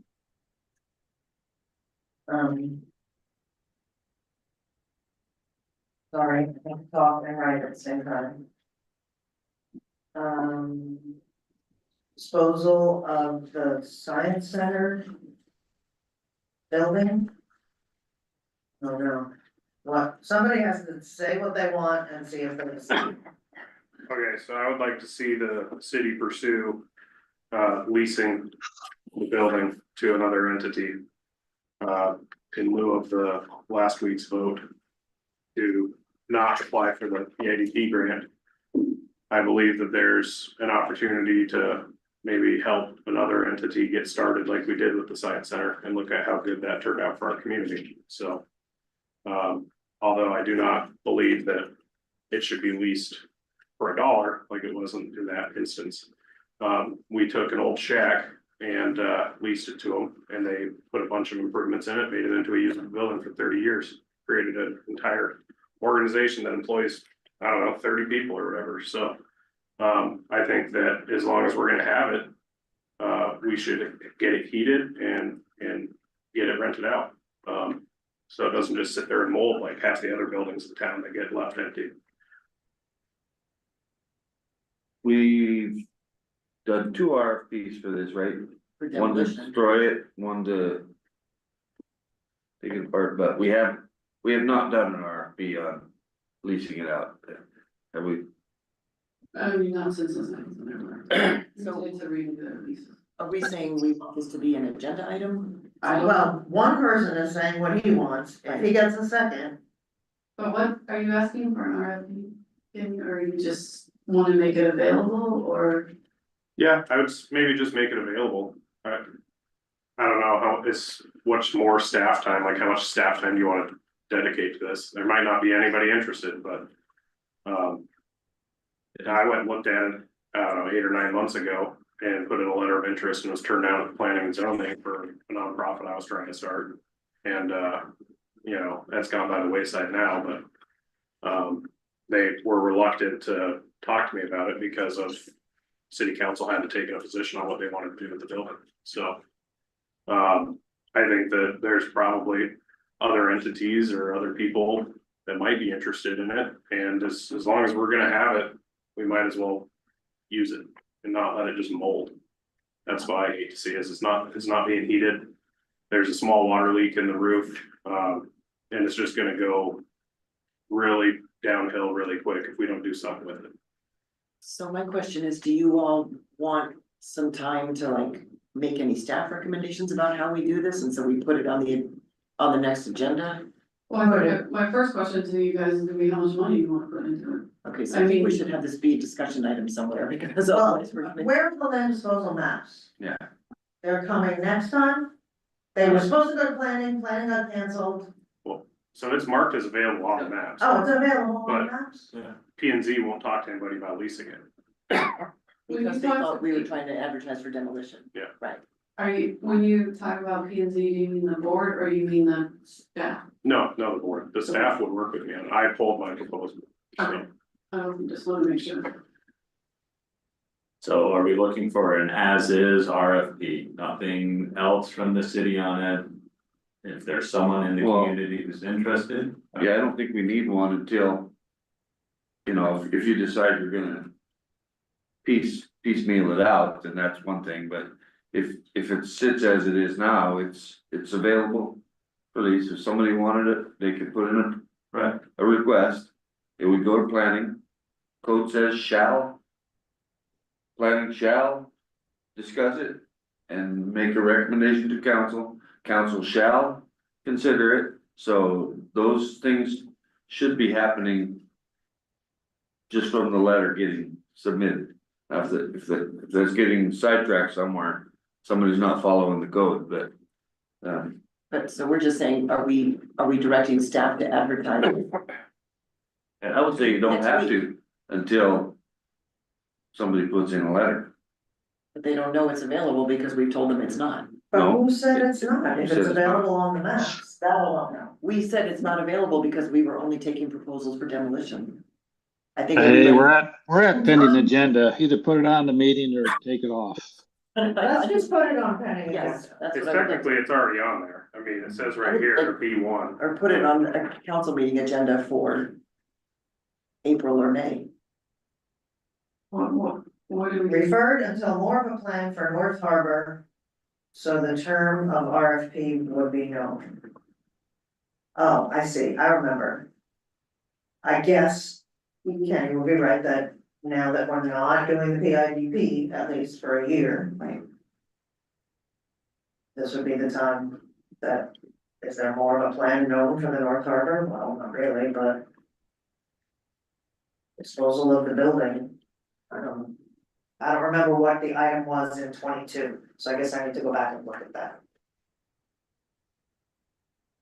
I guess I'd like to see it as an agenda item to discuss what's the right process for advertising and making it publicly known. So I can give you a little bit of history on what. Well, I know, but let's not hash it out. Well, I'm just letting you know why, so in 119, that was when the council voted to not lease it to the brewery. Oh, okay. I don't like discussion items. I would prefer it to be an item for action on the agenda, Well, if that's what you're, And we're ready then for. I would say, if it's already available on the land disposal. And we want something further, then it needs to be. To advertise it. If Yeah. we want RFP, that would be what I would say, it needs to be advertised as available. But any person can start that process with a letter of interest. But they don't know that. But if we're trying to give Nobody knows that. emphasis on not having this, if I'm trying to understand the intent, if we're trying to give emphasis. A push on, but I'll say that every time, that someone takes the time to put something in. Then it's available, everyone in the community can see it. But if we're trying to give emphasis on this building of, hey, it is actually available for lease or demo or whatever, you come to us with a plan. And we just want it gone or we don't want it to mold, so. And yeah, I would say as is, make whoever Yeah. can lease it, fix everything that's wrong with it, I mean, there's some boiler issues. So we'll bring it like we did last meeting for the fill lot. Council, yes or no, Yep. put it out to RFP? Yep. Yes or no, Mhm. and that's what the agenda item will be. Yeah.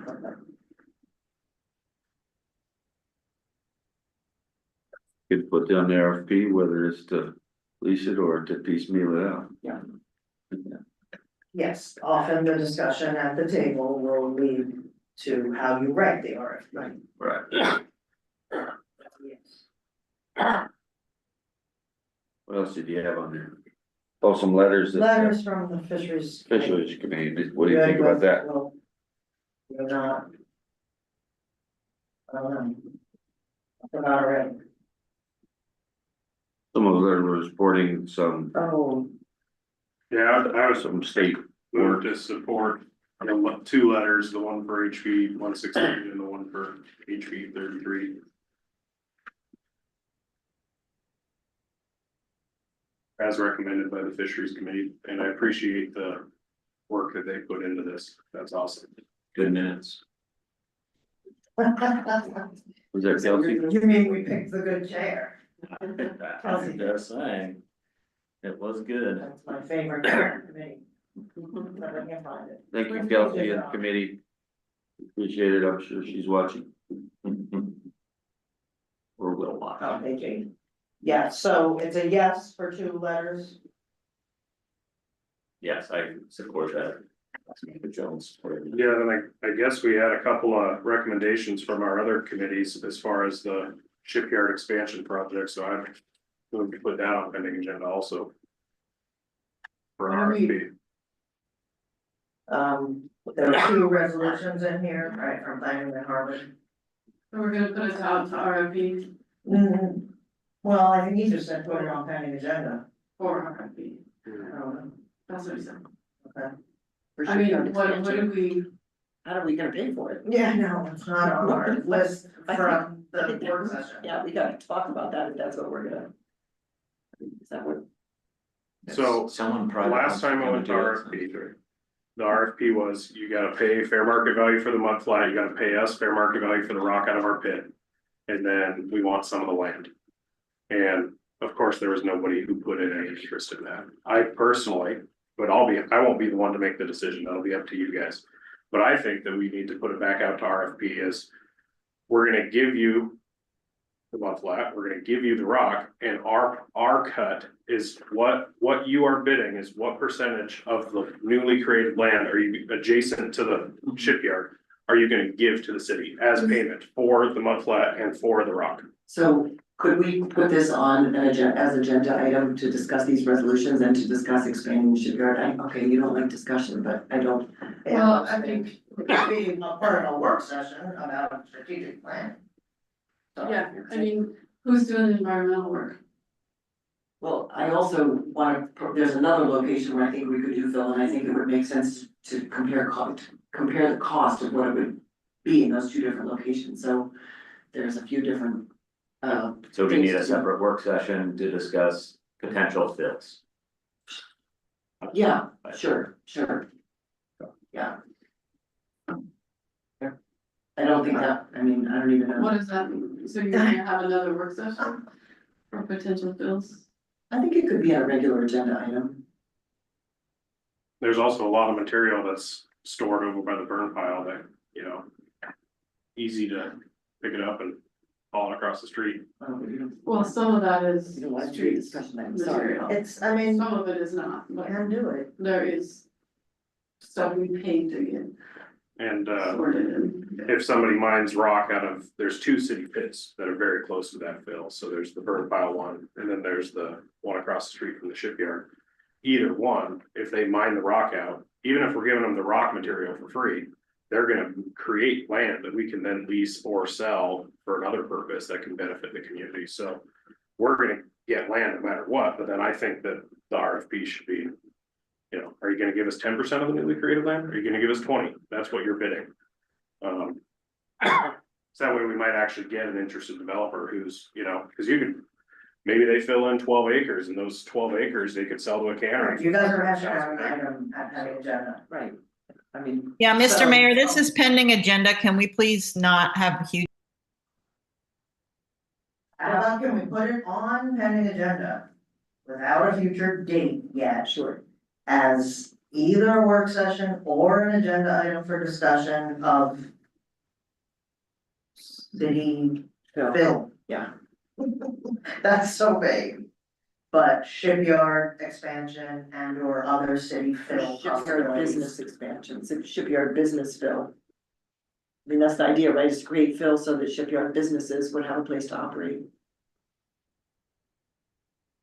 I mean, we say shipyard and that, I think people automatically think the shipyard at the ferry terminal, but might be other places. Sounds like something for a work session. Yeah, it does sound work session to me, Yes, it does. but I'll put it on PA, with lots of words. In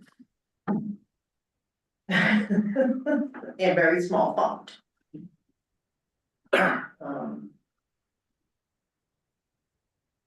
Yeah, we have 3 executive sessions, so anybody Is else? that it for you? I do have this point of clarification, I don't know if I need to put forward an agenda item of where the money for sales, lease to sell and leases go, where that money goes. I'll put it in my manager's report. Sounds good, thank you. Anything else pending agenda? Okay, moving on. Excuse me, one more thing, I just know we're, April's next month, can we get even if it's not a I think a work session is appropriate for city finances. I think that I would like to hold on that. We're doing audit prep now. May we'll be doing audit. So those are really not great months for those things to be happening for us. So, July is the end of a quarter. Why do we have July? And That's the beginning of the quarter.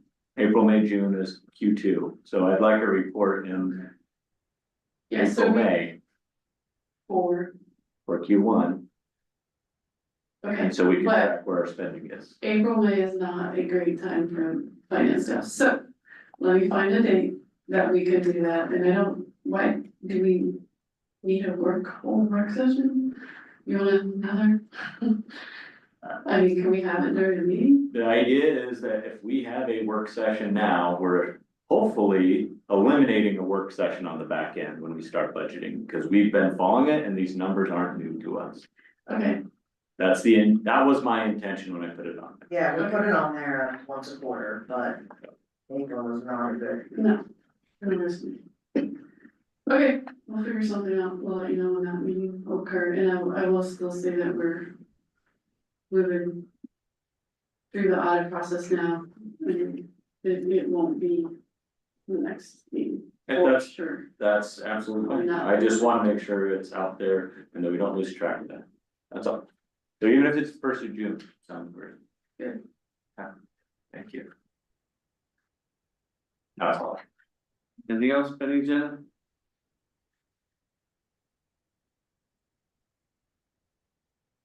Okay, we're at audience participation. Anybody have comments on anything? Anything at all?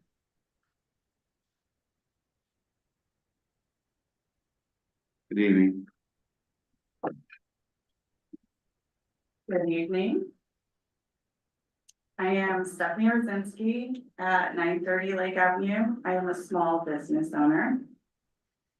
I am not here for my business. I am speaking for the people of Cordova with the city lot being sold that the jump is on. And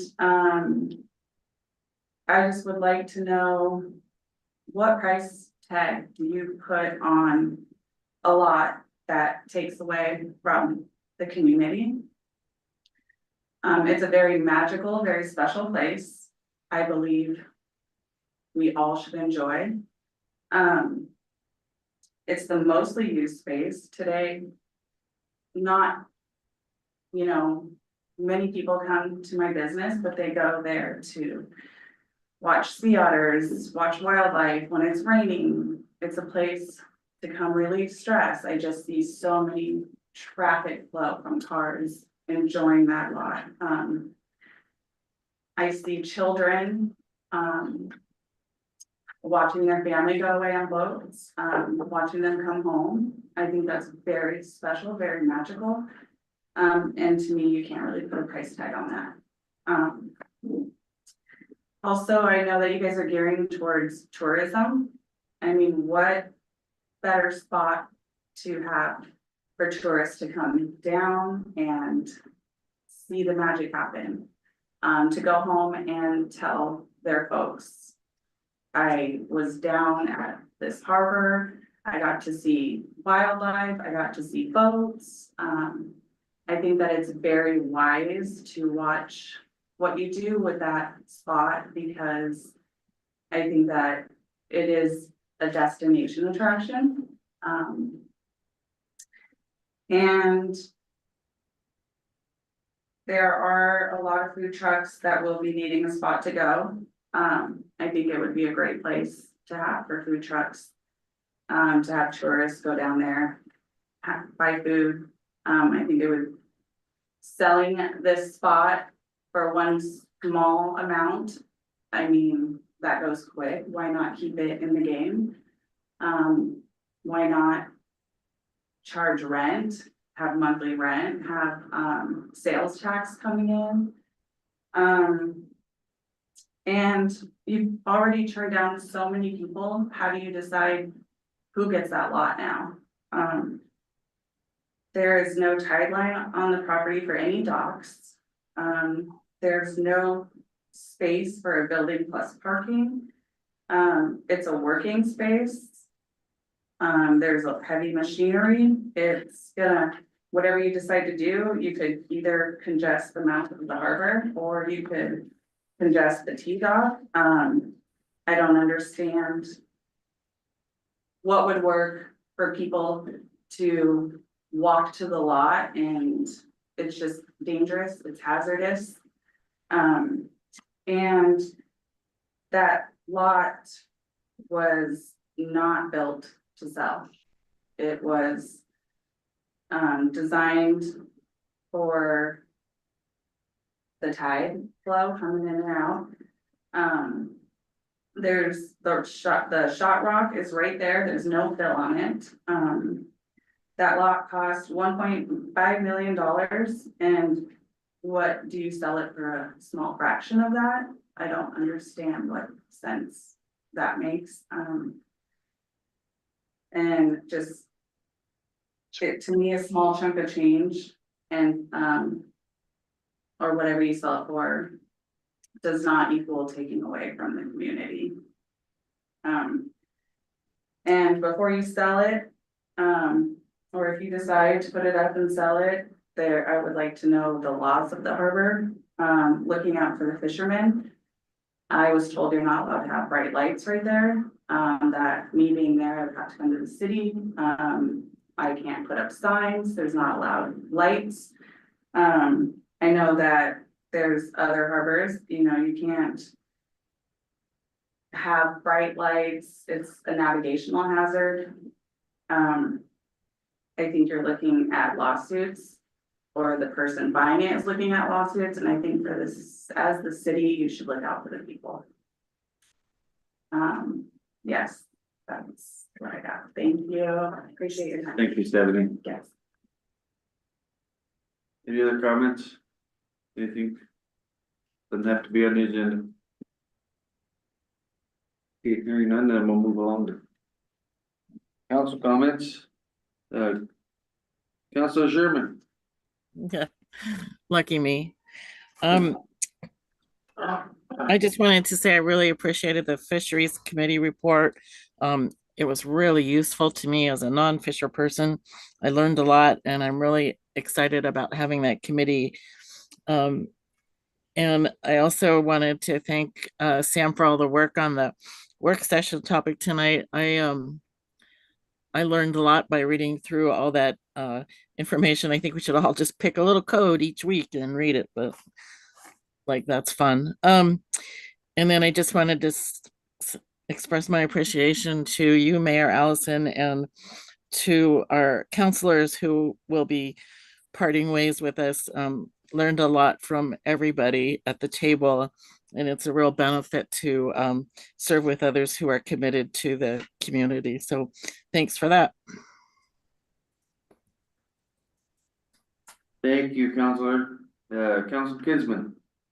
Yeah, thank you. I look forward to some future discussion on the Northville lot, and I think a mug up would be appropriate. So I look forward to our newly elected mayor spearheading that. So there's some good conversation pieces to come out of that and best use of land. And with that, yeah, thank you to Mayor Allison again, historical, and I'll lump in Councilmember Baylor with some more historical tenure and knowledge, and I really appreciate it. I've learned a lot from both, and even from different tenures that even Councilmember Jones had. So thank you all, and look forward to serving with you, Mayor, and council members. With that, I'll leave it there. Thank you, Counselor Rainey. Yeah, thanks also for the fisheries report. That's a great asset. I'm glad that that's running again. And to Sam, who brings us a lot of information on everything we ask for in her reports and her memos. I did appreciate historical information in this week's packet. Thank you to Mayor Allison for your terms as mayor and on council. You have put a lot of time and energy into the positions, and I know how much that involves, and I appreciate your time and your effort. Tom, it's been an interesting pleasure to serve with you on council, and your opinions will be missed. I've enjoyed learning a lot from you and your historical knowledge as well. Ken, thank you for your time and your service, and I just appreciate all the staff work. And looking forward to some new voices at the table. Thank you. Counselor Smith. Thanks. Let's see, the Cordova Community Foundation met last week and is gonna save Councilmember Sherman from a lot of bake sales. We agreed to put in $1,500 to match the cities for the spay and neuter clinic. Yeah, so we can, we'd really like to help, good to see that go forward. Thank you. Although I always love good bake sales, so I'm not, I don't want to discourage anybody. I'm so excited for the basketball team, for the high school basketball team. They just had an amazing run. And I want to give a big shout out to the coaches, to the boys and the girls teams, and just say, give a big cheer for the teams and how hard they played and what great games they played. And the Alaska Marine Highway System is doing their long-range planning. There were some questions at the session today asking about what's gonna happen if the federal operating money goes away, because it's probably not gonna, it was money that was in the, I don't remember if it was in the bipartisan infrastructure law or the Infrastructure Investment and Jobs Act, but if that was a one-time thing, and if that does go away, then we're back to depending on the state for that operating money, so I think we have to be really careful and follow that. And yeah, I would like to thank Councilmember Jones and Councilmember Baylor and Mayor Allison for your service, and one of my refrains, I think, is that if everybody took a turn, just like you all have multiple times, people would know how challenging it is and how sticky some of these issues are, and I appreciate the folks who do that, so thank you for spending so much time at this table. Thanks. Thank you, Counselor Jones.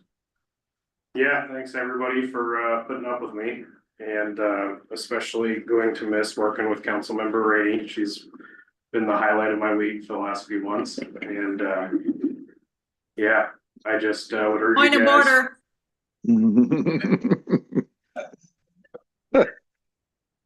Go ahead. She's teasing you again.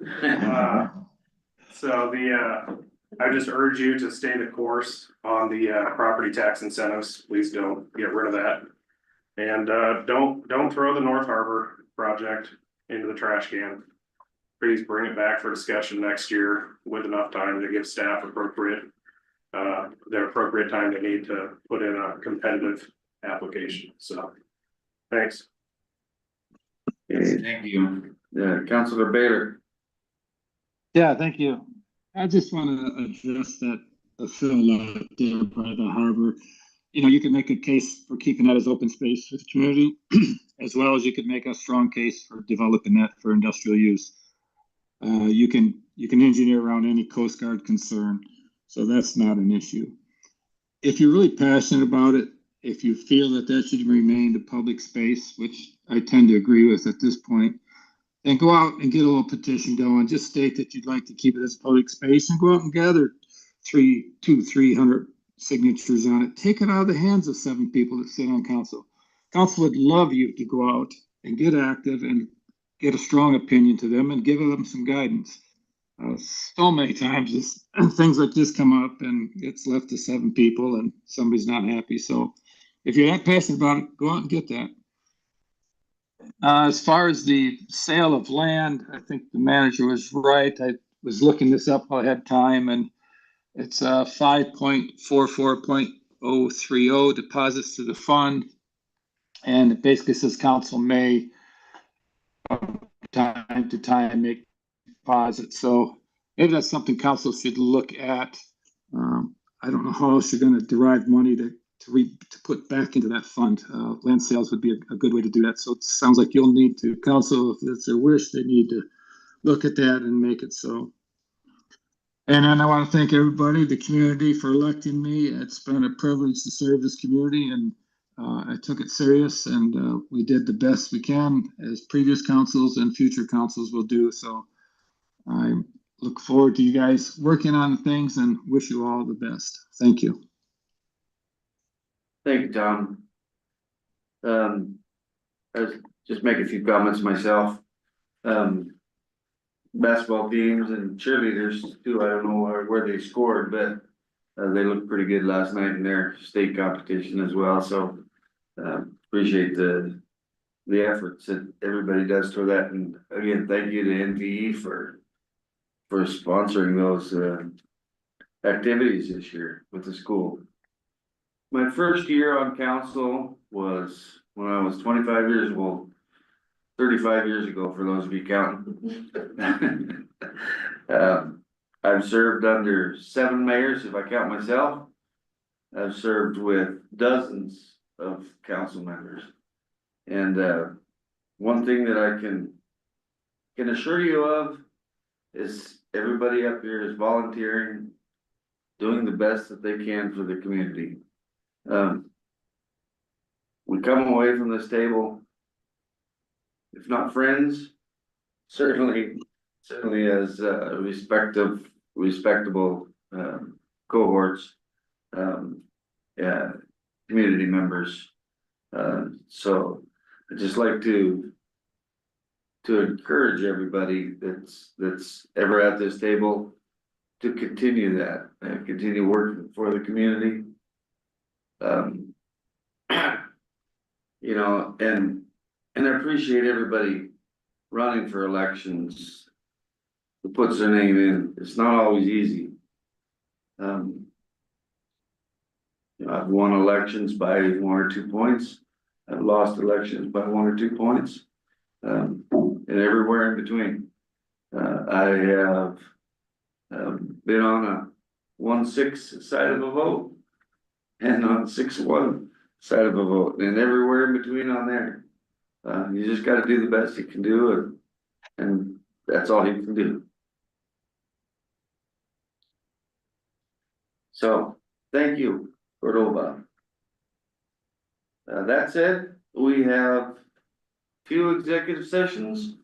We'll go ahead and make a motion. Are we gonna do all 3 or one by one? I would like. We can do a motion for all 3 and then we'll just leave after the one. I would like to at least invite council member-elect Adams to the first executive session. She may or may not be interested in the other 2. She wasn't here for that, but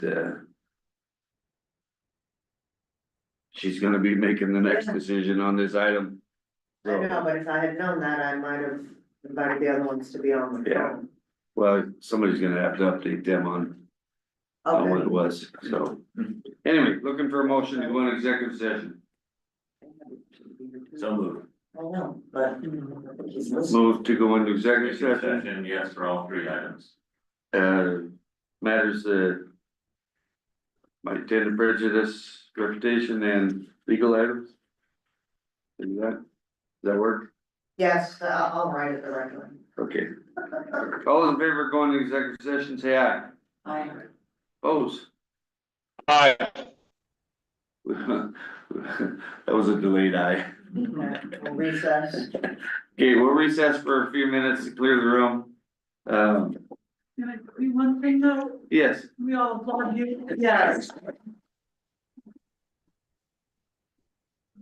You get my final gavel here in a minute. Are we hanging out on this line, Susan? Yeah, just stay on there.